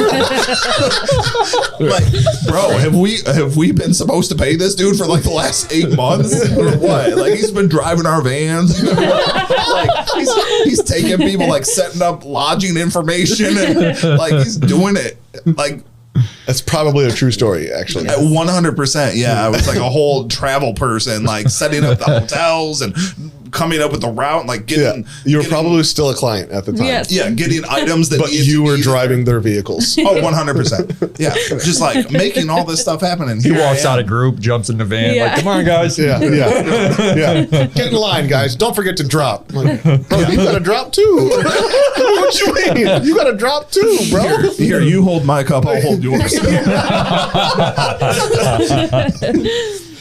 Yeah, dude. That's so good. Dude, this That's is so good. so wild that we were just riding yesterday on the way back here, and like I asked one, I'm like, dude, isn't this crazy? Like, we're at work. we're at work, we're riding around, going to get furniture, and like 5 years ago, Yep. 5.5 years ago, something like that, I was living like the worst life. Like, just to give you the last week of my use. So when my mom talked about me being in her attic with a propane heater, it was a very, very shallow. You were an addict in an Addict. attic. I was an addict in the attic. That sounds like a book. Here's how my day in the would attic. go. The addict in the attic. It's like a kid's picture There book. goes your book, man. Like, Pop-up book. Outcome straight. like an Anne Frank version of The addict in the attic. You whip open the book and it's just like, It's Jordan. Propane heater. Yeah. It's a pop-up book, of course. It has to be, because that's my favorite type of book. But dude, my last week of use, it went on for 3 weeks or so. But like, here's what I would do. When this all started, my mom went to work. I broke into her house and I went into the garage and I went through like a little attic access, climbed up I know you probably couldn't tell I could climb shit now, but I used to be skinny and be able to climb stuff. I climbed up into the little cubby hole into the attic from the garage and allowed her to come home. She would get home at about 5:15 p.m. So from 5:15 p.m. till about 7:30, I'm up in the attic in January. There's no insulation up there. I'm just up there. Hence the propane heater. Right. That came a few days later because I I was going to ask where that came from. in the stole garage. it. It was from So I would wait until I heard her start her car in the garage and the garage door would close. Then I would pop the little hatch open, come down. I would gather some little things out of her house. There were a couple times that I got caught. Like she came home and I was still in the house and I'd have to sleep behind the furnace in the basement, like curled up. Like now I can't even get behind the furnace to tell you I couldn't even tell you what color the fucking wall is behind there, but I used to be able to fit back there and it was so uncomfortable. I remember like my side, like being dug into by the metal, like framing. Oh my of the God, thing. And dude. I'm like, I was just laying there like doing rinses, bro. Yeah. Like Yeah. over and over. Stuck because you couldn't let her find out that you couldn't- were in the I basement. couldn't move. Dude, you And- are literally taking me back. Like, Dude. like sparking memories about. This is how sick Shit. I was. At that time, my mom had my car in her name because I obviously didn't have a license, and she took the car away, and I would go in the house and I had a 2014 or 2015 Kia Soul. Obviously not the type of car you think's riding around getting dope. It just didn't I look had the one. part. Okay, well, You're not alone. thanks for fucking my whole story. But You're welcome. so Multiple addicts in Toledo had the same car. Right. super gay druggie driving around in a neon green Kia Soul. So that's a perfect car for you, bro. Yeah, I just a look Kia lost. Soul and I a look- neon green Kia Soul. Bro, I just look lost everywhere I went. Like dope, what? So I went into the house and I broke into her room where the key was, and I took the inside parts out because it was like our new car. You know, you don't put the key in the Jeep, like you just use the remote in your pocket. Well, I took the insides of it out and I would hold like a little watch battery on it. And I would go out and get the car after she left, and I would go out and do stuff. At one point, I went to this little battery wholesale place on Woodville Road in Northwood, and I sold the battery out of the car That you were driving. that I was driving. I left it running, and then I put little grocery bags over the terminals, and I drove it with no battery to go get dope because I got $8 for the battery, and I had 10. That was enough to get a 20. So I went and did that, and I came back. But that was the day I overdosed at Meyer, and that didn't go well. So here I am. Fucking miracle. It was a miracle, dude. that You know what's Chinese so story. crazy is like Wow. I didn't have not to get too in depth, but I didn't have some of the instruments I used to get high that day. I had broken my last one, and all the other ones were locked up because I reused them for so long. So that day I had snorted it. And when I went into Meyer to steal a bunch of DVDs, I was going to go trade and get more dope. I got caught. Like a lady seen me and knew, and she was following me and describing me on the phone like a secret shopper, and I knew she was there. So I started to panic, right? So I get up by the door with all these DVDs. I go to run out the door, and as soon as I did, like I took a big deep breath in, the dope that was stuck in my nose came back to bite me in the ass because it was like somebody unplugged me, bro, on camera. I overdosed. I overdosed like mid-run. Like I went to take a good step, and then bloop. You took a deep breath and snorted it in? The rest of it, what was caught, what was stuck up in my nose. Yeah, an You just wanted to overdose. run. Dude, the police had such an easy time gathering me up. I'll tell you what. Oh my gosh. Yeah. It's on camera? Yeah, dude. Do you have the footage? No, they had it at court though, and I remember watching. I was You like, have to get that. I was like, He was watching himself in court like, I was like, look at that idiot. That was like, oh shit, That's me. I'm going to prison. dude, that would be the best footage ever to get. You have to try to get that footage. There's got to be a way to get it. There has to be. It's The got to be. courts have it. It's got to be there. It was. gotta get I it. gotta find it because it was January 6th of 2017. It's on file somewhere. It has to be. It's definitely in record. Was it a common police case? No, it was a long, drawn out thing, but Oregon court did me right by constantly like scaring me. They sent me to CRC, the Community or Yeah. Correctional Routing Center Yeah. in Southern Ohio for a day. I don't know if you've ever been there. Yeah. That shit's scary. I have. You don't Yeah. go out and do anything. Well, you're Reception locked center. down. Yeah, 23 Yeah. hours a day. 23 hours. It was scary, dude. Yeah. I'm way That's too where you like, that's where you go to get classified, right? Yeah, You get, like, Central sent out. Receiving Center. Yeah. Orient. yeah, Yep. they returned me like a bad Amazon delivery. So you went there and they sent you back? A day later, yeah. Is it? Yep. They said I didn't even know you could get- Elbows and booty Yeah, holes, fellas. you're going to prison from CRC Yeah. for the Yeah. most Yeah. part. So what Yeah. happened is I came in and I had 9 felony 5s and 3 M1s. They said, we're going to bond you over, but it's going to be a little bit before your court date. You're looking like max 10 and a half years, and we're going to push for the max because it was so messed up. Like I got all of those charges in one day, Wow. all in one day. You know, they were messing with you. They said, we're going to send this kid down to CRC. They said for a we're day. they're going to have a video court. Tell 'cause him he's they're- got 10 years. Right. I went down there, did my day, and then they brought me back, and I went to court. But so much stuff had transpired. Like while I was waiting to go to court, they kept sheriff releasing me from downtown, and then I would show up to court, and Judge Keller in Oregon would be like, "What are you doing here?" Like I didn't I don't want you released, like back to jail, and I'll see you in 2 weeks. He did that to me twice, and I was like, okay, so you got me with the okey doke twice. The third time I got sheriff release, I was like, this little dope boy is going to get high. I'm not going to see Judge Keller. Yeah. And Those I got sheriff's releases were always miracles. And then that was the day that I was like unplugged, like coming out of Meyer trying to run, dude. That's what I just plugged. Just hit the ground. That's incredible. Dude, it was wild just thinking about like that's how I lived my life though. I lived in the attic like a little gremlin, come down, and I could leave for like 6 hours and get all of my dope stuff done, and then I would return back to an attic. Yeah. And I didn't see anything past that. Like that was my life, and I had never once thought, what's after this? Every day I always think, what's after this? I never thought that back then. It's really mind-blowing now to think about that. Now you're thinking about what's next and next year and house and all these things. It's like, what is happening next? I want to buy a house. I want to have like, I don't know. I want to have other stuff. Don't forget the pontoon boat. Oh, I gotta get that pontoon boat. But like, I want to create like a little area in my backyard where like I can invite people over and like we just kick it. Yeah. Like, I want to do that. Yeah, man. You will. I want to pet the neighbor's dog. Yeah. In case you guys don't know, my neighbor is super awesome and lets me pet his dog when he's not aggressively handing fruits and vegetables that he's grown over the fence. Like, What a miracle, dude. Dude, it is. Your neighbor likes to talk to you and lets you pet his dog. Dude, Like that, seriously, like that is shit that we take for granted. can't have a dog at my house. I get to pet the neighbors like every day. How, like everything just works out, dude. And then like we found out that I know my other neighbors. I used to date one of them. Wow. Which we've lived there for a year and a half, and I just realized like the neighbor is one of my exes, and my mom loved that person. It's crazy. Amazing. Yeah, That's amazing. I told her about it, and she was like, "Oh my god, that's so cool." Is he in a relationship now?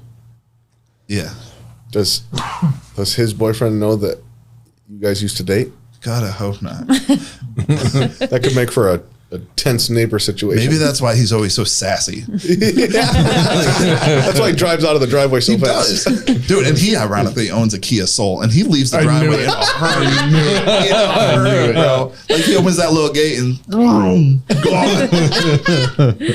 I knew it.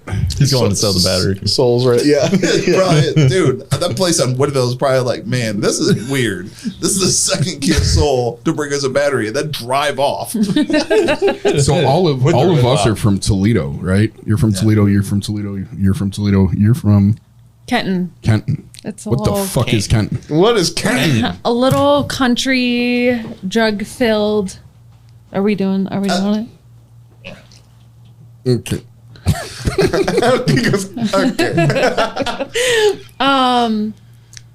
Little country town.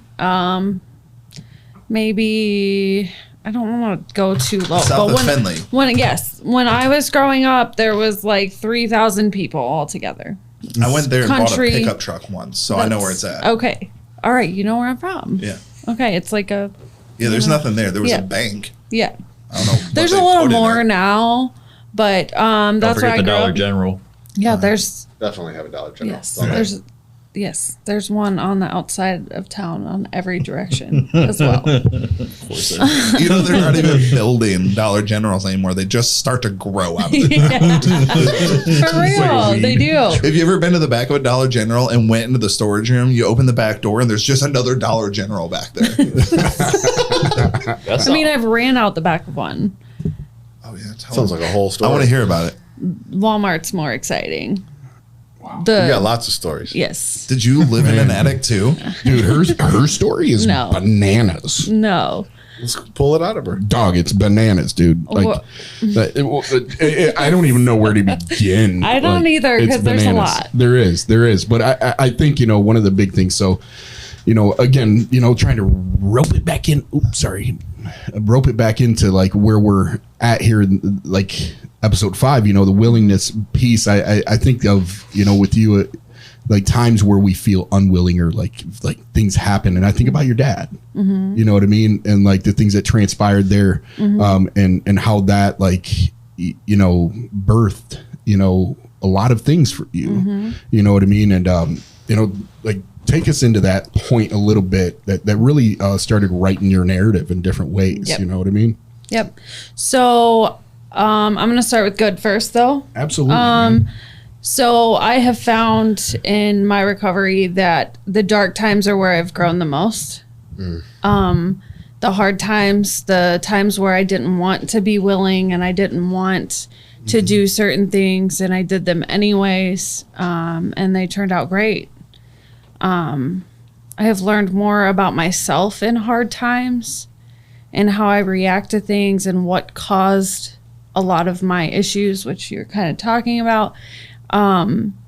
It's those hard times, man. Even now, and it's not been a fun month. It hasn't been a fun 3 months. But I've learned more about myself in the last 3 months than I have in the past 2 years because I've gone through a lot of hard times. I went through a lot of hard times in early recovery too, but I think I was just so closed off to letting those hard things in that I just kind of walled it up. Yep. In the last 3 months, I haven't walled anything. Man. And it sucks. Pretty dope evolution, though. There. Yeah, it really is. You handle situations that I was not able to handle as well as you. And you didn't like not process it. You processed as you went and like Showed the fuck up. Yeah. You just stood up and took care of what needed Showed to be up. good. Like, Yeah. I'm inspired by you. And you know, like looking, like, you know, that wasn't always a narrative because like I think a big part of, you know, like life happened to you, right? And then at some point it, you know, it happened for you. Yep. You know what I mean? And something changed there, you know, but your relationships, like other things, you know, you found yourself, I hope you don't mind, you know, you found yourself in abusive relationships and really having a difficult time with the family dynamics, which all of us do, man. All of us do. But, you know, I think about that though, like just meeting you and like you coming into, you know, your own, because your fucking detox picture, dog, is wild. You know. It's wild, dog. It is. Like when we talk about drugs on here, we're making the face at the cameras. That was just how she came and showed up. Yeah. Legit. I remember when we did some case management things, like I had mentioned it, like, we have to change your picture. Like, I can't even find you in a group of people with a picture of you. Yeah. It was very difficult for me. Yeah. What was it like then? Scary. I had just come out of a really abusive relationship and I'd been with the guy for a lot of years and he really didn't start abusing me until the last year. I ran and I knew no one here. I had no idea what I was doing. All I knew is that I was doing it and I was taking it day by day because I literally ran with the clothes on my back. And you knew about addiction. Yes. Because you grew up around it. I grew up around addiction my whole life. My dad was a drug dealer. I said it. I said the word. I grew up around it. You know, in my family, rehab was for quitters.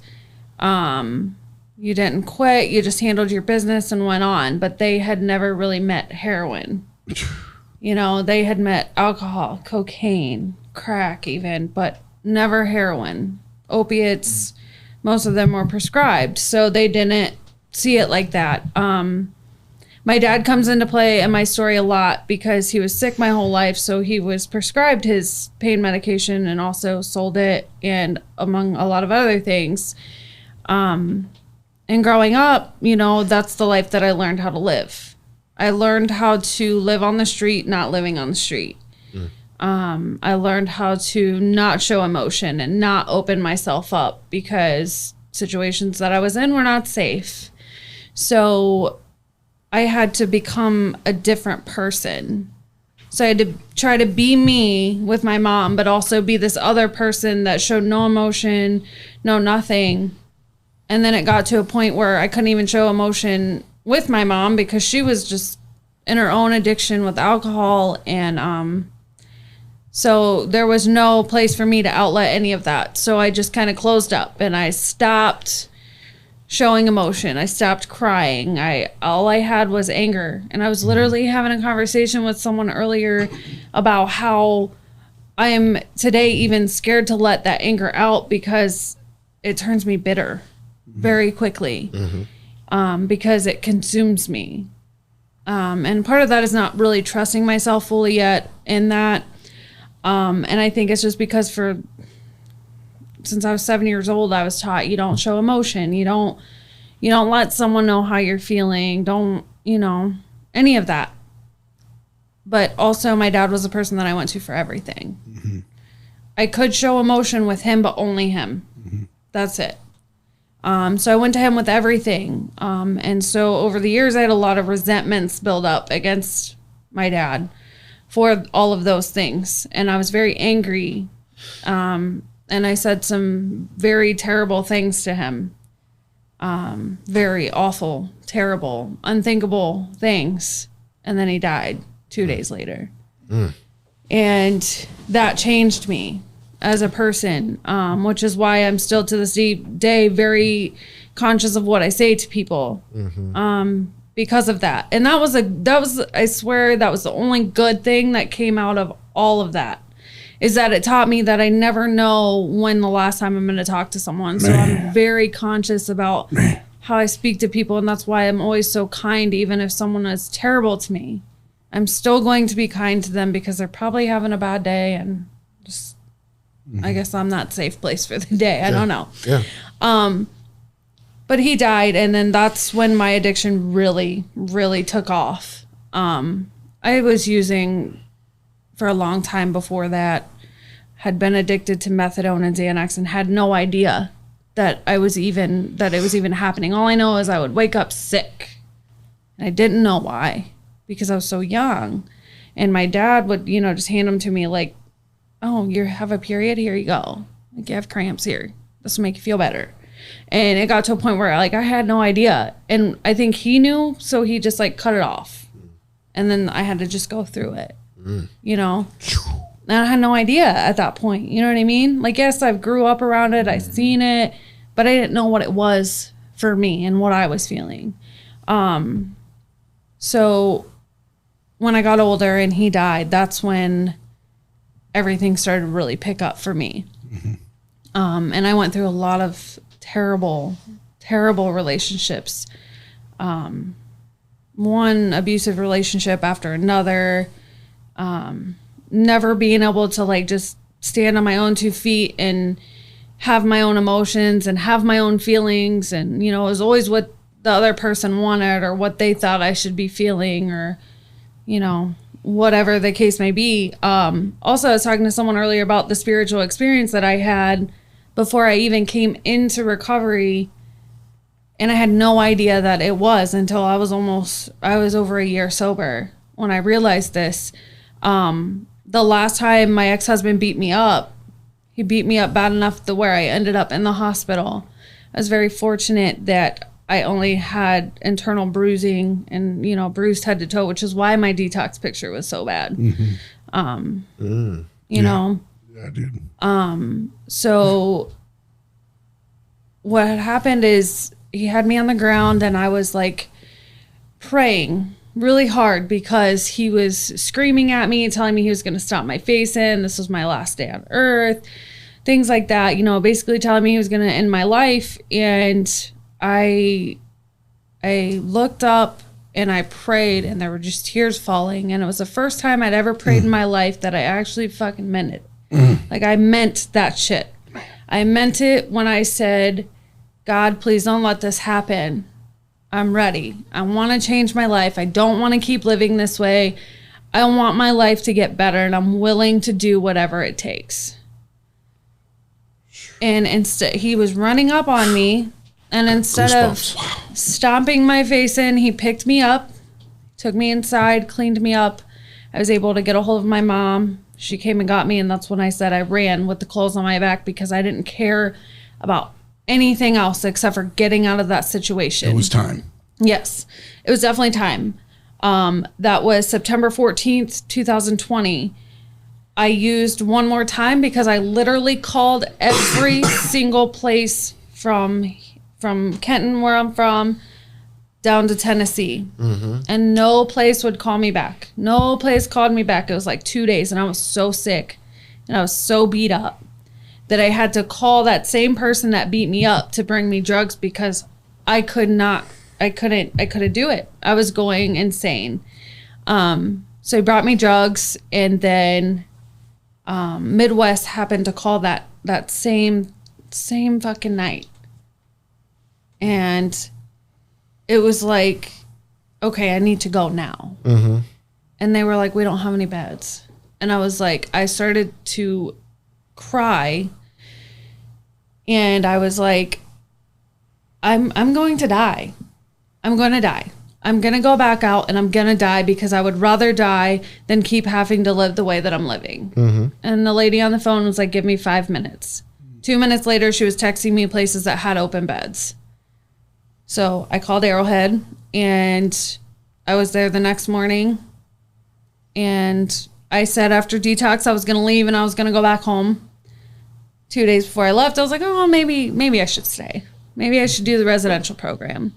And so that's what I did. I did the res program, and then I was going to go home. At Arrowhead? I did the res program at Midwest. Okay. So you detoxed at Arrowhead and then went to Midwest. And then I went to Midwest. And so I stayed, and it was like a week before I left, and I was like, oh, maybe I should go to housing. And the director at res was pissed. They were like, you couldn't tell us this weeks ago? I said I didn't know weeks ago.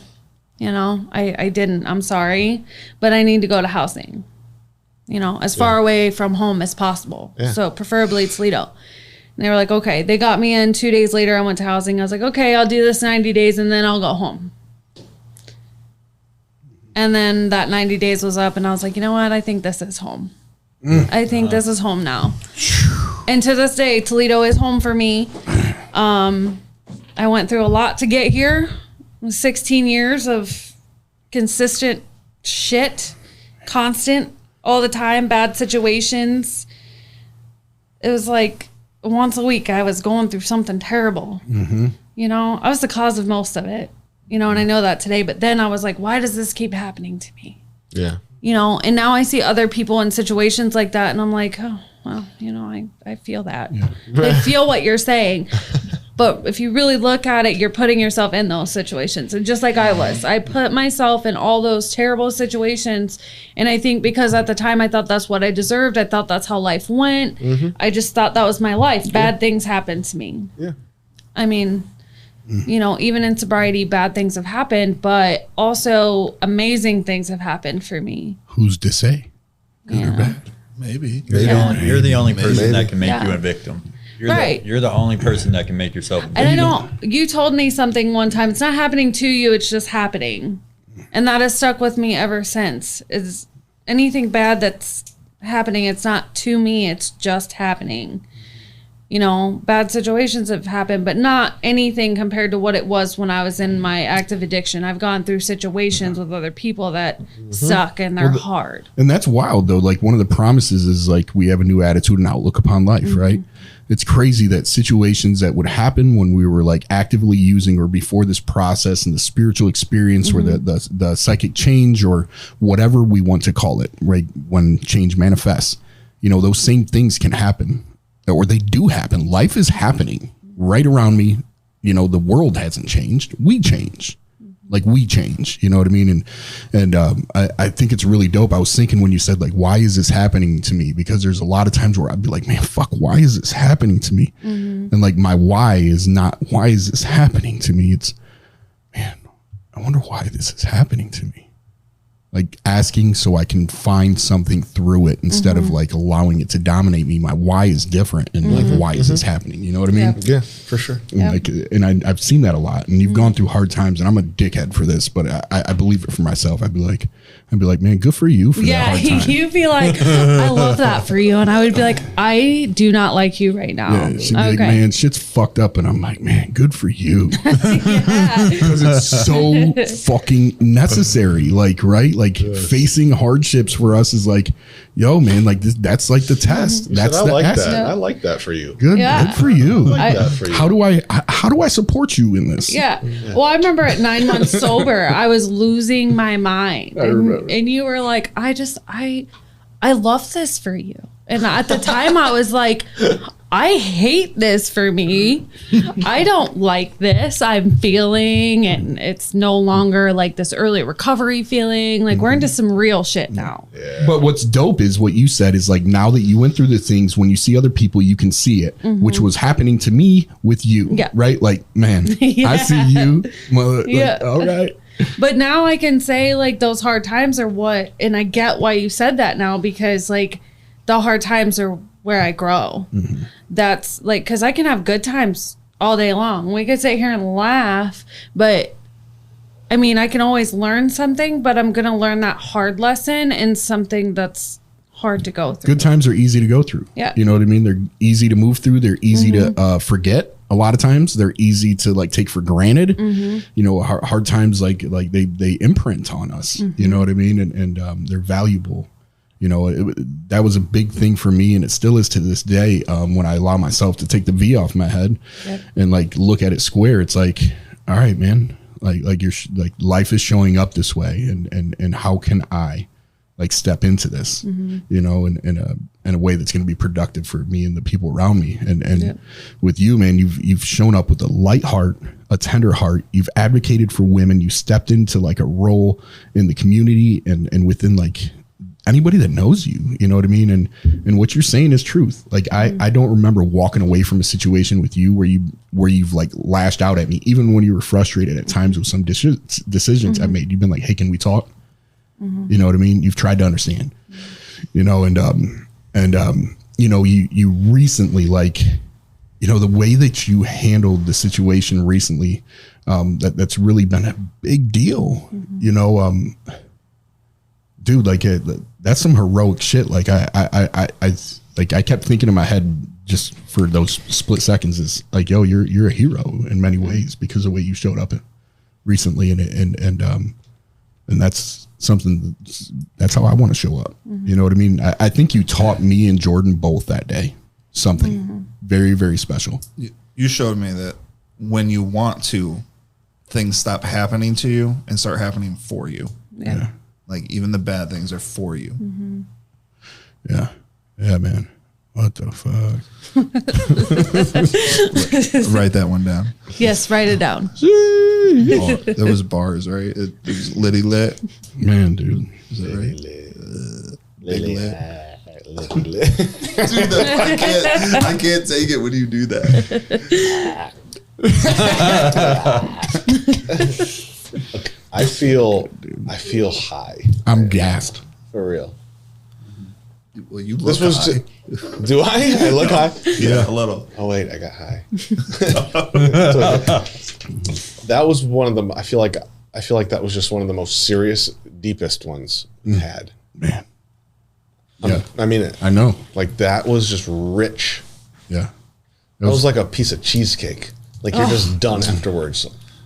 We like those. It's the first time I really publicly said something.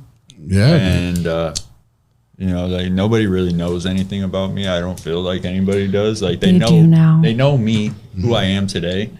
And I find like such a comfort in the fact that they can't believe the person I was. Yeah, dude. Yeah. And I think that's important, dude. Like what you just said, Matt, it's really fucking important, man, because we come from, you know, different, circumstances, different environments. Like we're, you know, shaped in products of whatever has happened, but, our narratives are different, but like, you know, it's important because there's a dude on the east side that is trying to step out of the old narrative into a new narrative from the north end. You know what I mean? And it's hard to step out of the narrative that you know. You know, it's hard to do the right thing when the right thing feels wrong because you're used to doing the wrong thing for so long. You know what I mean? And like to share these narratives and to think about like, yo, you know how many women out there are like feel like they're stuck and trapped in a relationship, and like for you to say, yo, the reality is that I prayed one night and I wanted to go. Like, so I did. Like I called, I made the call and I said, I'm going to die. Please help me. You know, and you did that. Like you're painting a picture. Like this is a visual for you know, a lot of people are going to be able to relate that are in recovery or family members that are going to hear this and they're going to, Absolutely. you know what I mean? they're going to be able to see that, but like painting the narrative, you know, around what's happening for all of us, you know, the hope is that we can find somebody that will grab on and say, yeah, me too. Or I hope that something can change for me because of this. And so for the viewers out there, like, I think it's really important, man, that wherever the girl is, you know what I mean? Or the dude or the person or whoever it is, you know, wondering what it looks like. First of all, man, like, it's possible. Yes. Like, it's possible. Yes. Like, recovery is possible, change is possible, life is possible. No matter if you're sleeping in a garage or if you're fucking in the hospital, or if you're beaten up, or you're sparking around the east side and you're fucking stealing, your mom won't feed you, whatever it looks like redemption's possible for us. You know, and I think that's an important thing for us to get around and say, we get to enjoy life. We get to enjoy it together, but we also get to look back on the things that have happened in our lives that used to happen to us. And tell people, like, hey man, whatever the fuck it is you're going through, we get it. We get it. Come tell us your new narrative. Let's shape the new narrative. Just live for today. Like, come on, baby. Live for today. Be in the moment, and like, that's it. Like, live for today. Like, that's all I can get. It's like, dude, Matt. Yeah. I love you, dude. Thank you, man. For what? Thank you. for what? Yeah, for being you, dude. You know, I think it's important. I feel like an overwhelming sense of just telling you thank you, you know. Thank you, and for being my friend.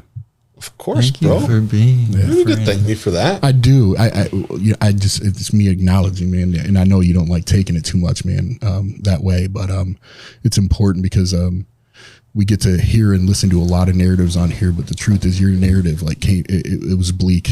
You know what I mean? And for me, you changed my life with a picture initially, and I'm fortunate enough to walk with you in real life. When, like, my life changed just seeing you smile in a picture, and today I get to I dreamed and prayed and said, maybe I can be something like him, you know. And if I can just smile the way he is in this picture, and you taught me how to smile again just by being you, dude. You have given me tons of opportunities to experience life in a really cool way, man. And doing this today, you know, doing Full Belly with you and us, like, doing this, man, is I'm just thankful, man. You're one of my best friends, bro, and like, I feel blessed. I'm fucking high right now. I feel blessed for you saying that. Thank you. Yeah, dude. We don't really have too many very serious moments like that. That was really, really deep. Thank you, man. I love you. The feelings are mutual. You know that. I do. But thank you for saying it. Yeah, dude. Yeah. Is this you guys' bonding time over That was really, really sweet. the Yeah. tortillas? Well, dude, we get to grind. He's saying it because I just slapped the shit out of him with Yeah. 5 tortillas. Yo, But you got him with the sneak. yeah, I doubled up the tortilla. I fucked him up. Yeah. Nah. I got that one on video. You did that, dude. You doubled down on me, dude. Oh my He came down gosh. on it too. Yo, your whole body spun around. He Like, did. Yeah, He come and then he down thought you were on- acting. My ears literally rung. My ears were ringing. It went like after you hit me, dude. Dude, my mom was worried. Yeah, she Yeah, dude, that slap is something. If you've never been slapped with a tortilla, slap yourself with a tortilla real quick. Hey, I fair warned Slap y'all. yourself. Before you guys even started, I told you. You what said was you up. did too. He Like- said you ever been slapped with a tortilla? He said that shit hurts. yo, well, dude, we get to pull it out. I don't know what you got. Or do we got a challenge or anything before? We don't have a challenge. I just want to do some rapid fire questions. We're gonna go back. I was like, dude, that was so deep. We just need to end it because that was enough. Like, we don't Yeah. need to. Like, you just ate the filet and you had your cheesecake. You know, yeah, Like the that. cheesecake. you don't need, like, you sit back and you're like, all right, it's time to go home after the meal. You know, like, you don't need to do anything else. You don't need to eat anything else. But we're gonna order a little appetizer real I quick. love cheesecake. I love I like the cheesecake no so bake much. cheesecake. That is really Yeah. good. You know too. what I like Slaps. is Costco's got that cheesecake. Oh my God, But with it's a the different. cake? Every slice is a different kind. Like, dude, The it's variety pack. yeah. Yeah. Like, don't have to make a decision. Gordon's has it too. Yep. Do It's they? late. No, I just wanted to shout out. Gordon's again. All right, Josh, let's get some. Pew, pew, pew, pew, pew.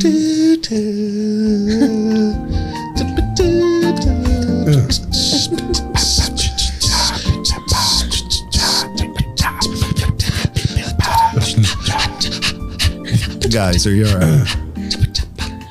Looks like he's having a t-shirt.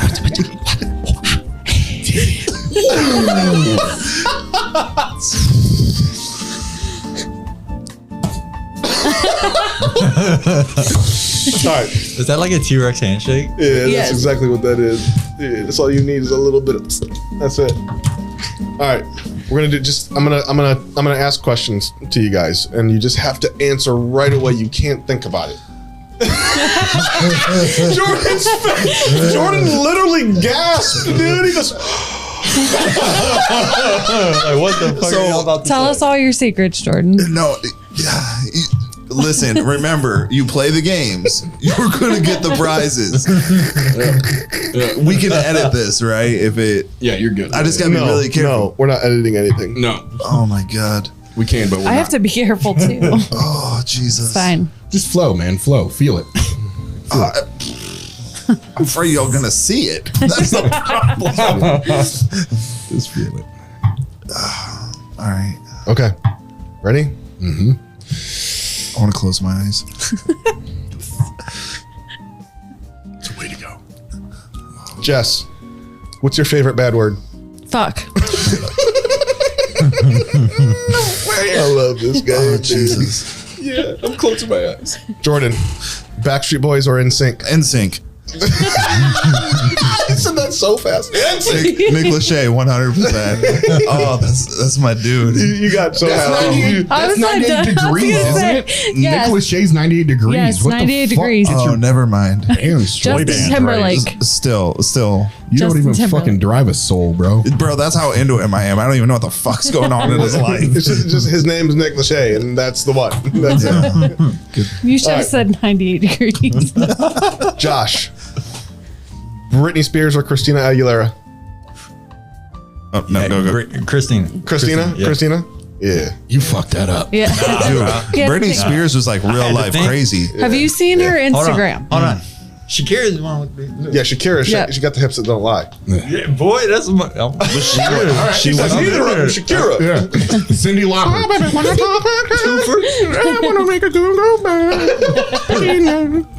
It's amazing. Jess, show us your cutest sneeze. That is nothing like. So cute, dude. She said. That was so I'd sneeze damn nothing cute. like that, just so you Of course know. not, but it was cute as shit. Adorable. It was like a little bunny rabbit just did it. Tell me the truth, Jordan. I'm anxious now because I'm next. Yeah. No, I think I'm gonna switch it up a little Oh, bit. okay. No, I'm going back to Josh. Oh, good. Okay, Josh. If you had a pet turtle, what would you name it? Tiny. That was perfect, bro. Quick, just tiny little turtle. I have a pet turtle. Do you really? What's your pet turtle's name? Tiny. Dude, what are the odds of that shit? You have a turtle named Tiny? And he's big as fuck. He's a snapper. Yeah.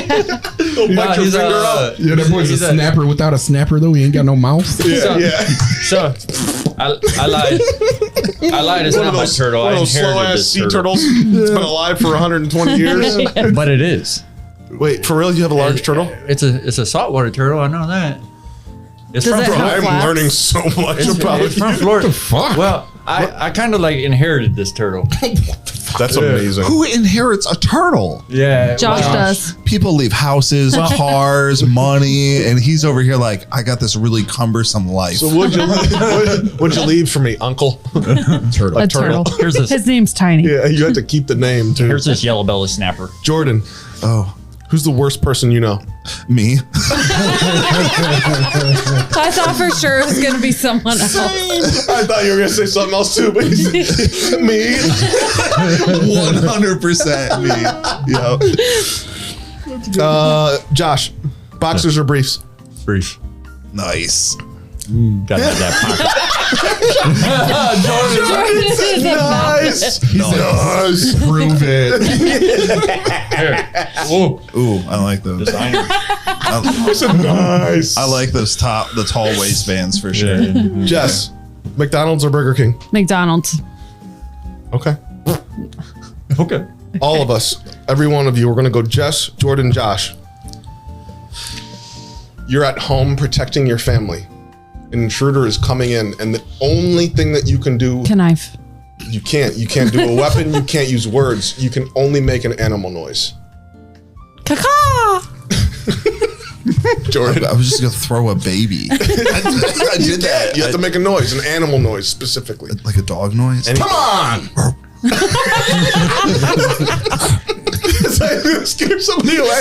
Jordan, It scared me. The fuck was that? A fucking was a- pack of sneezing on somebody? Can we go back to Jess though? She cacawed.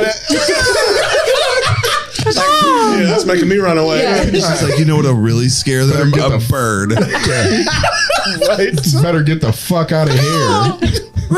Like a crow. Yeah, you know what You're it is. welcome for Time that. for you. Like,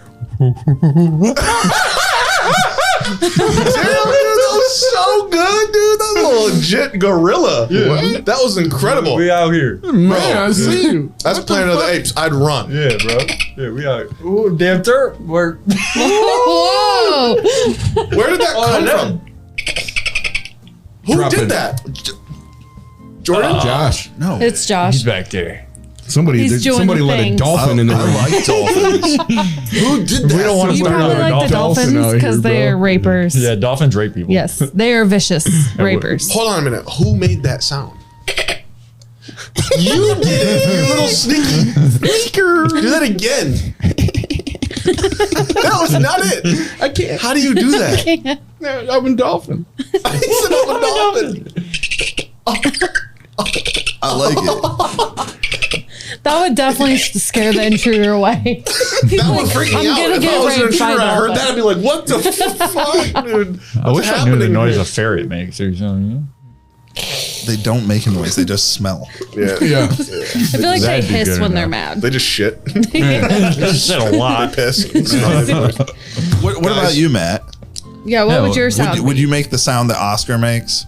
Just like a snore. Yeah, he's got that smushed face. When he tries to breathe, he's just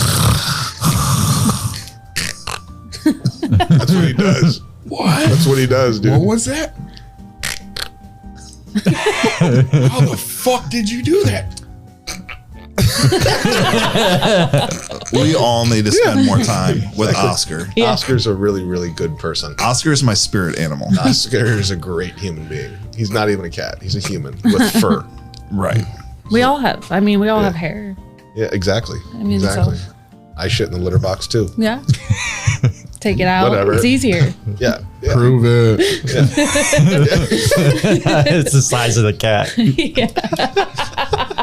I want to come over. Can you imagine a human-sized dump just sitting on top of the litter in a litter box, dude?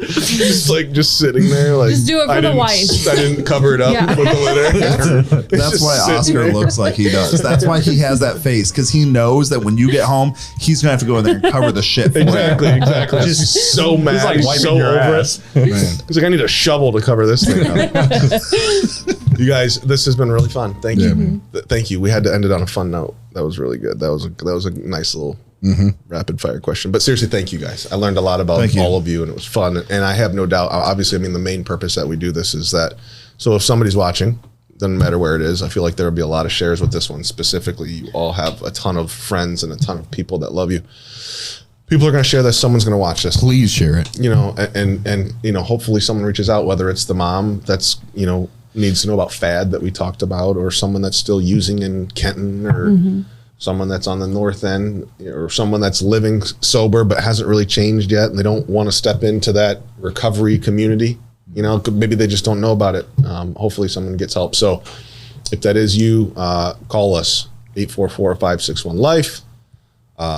If you watch this on YouTube, please subscribe to the channel, share it, send it to your friends, post it on your social, like us on Instagram, like us on Facebook. And again, I just want to put the number out there. Call us if you need anything, if you have any questions. 844-561-LIFE. This was episode 5 of season 2 about willingness. Thank you to the guests for being here, and thank you, Josh, for doing your thing back there. And Juan, thank you for being here too. Yeah, man. I It love was a it. good night. We love you all. Thank you so much.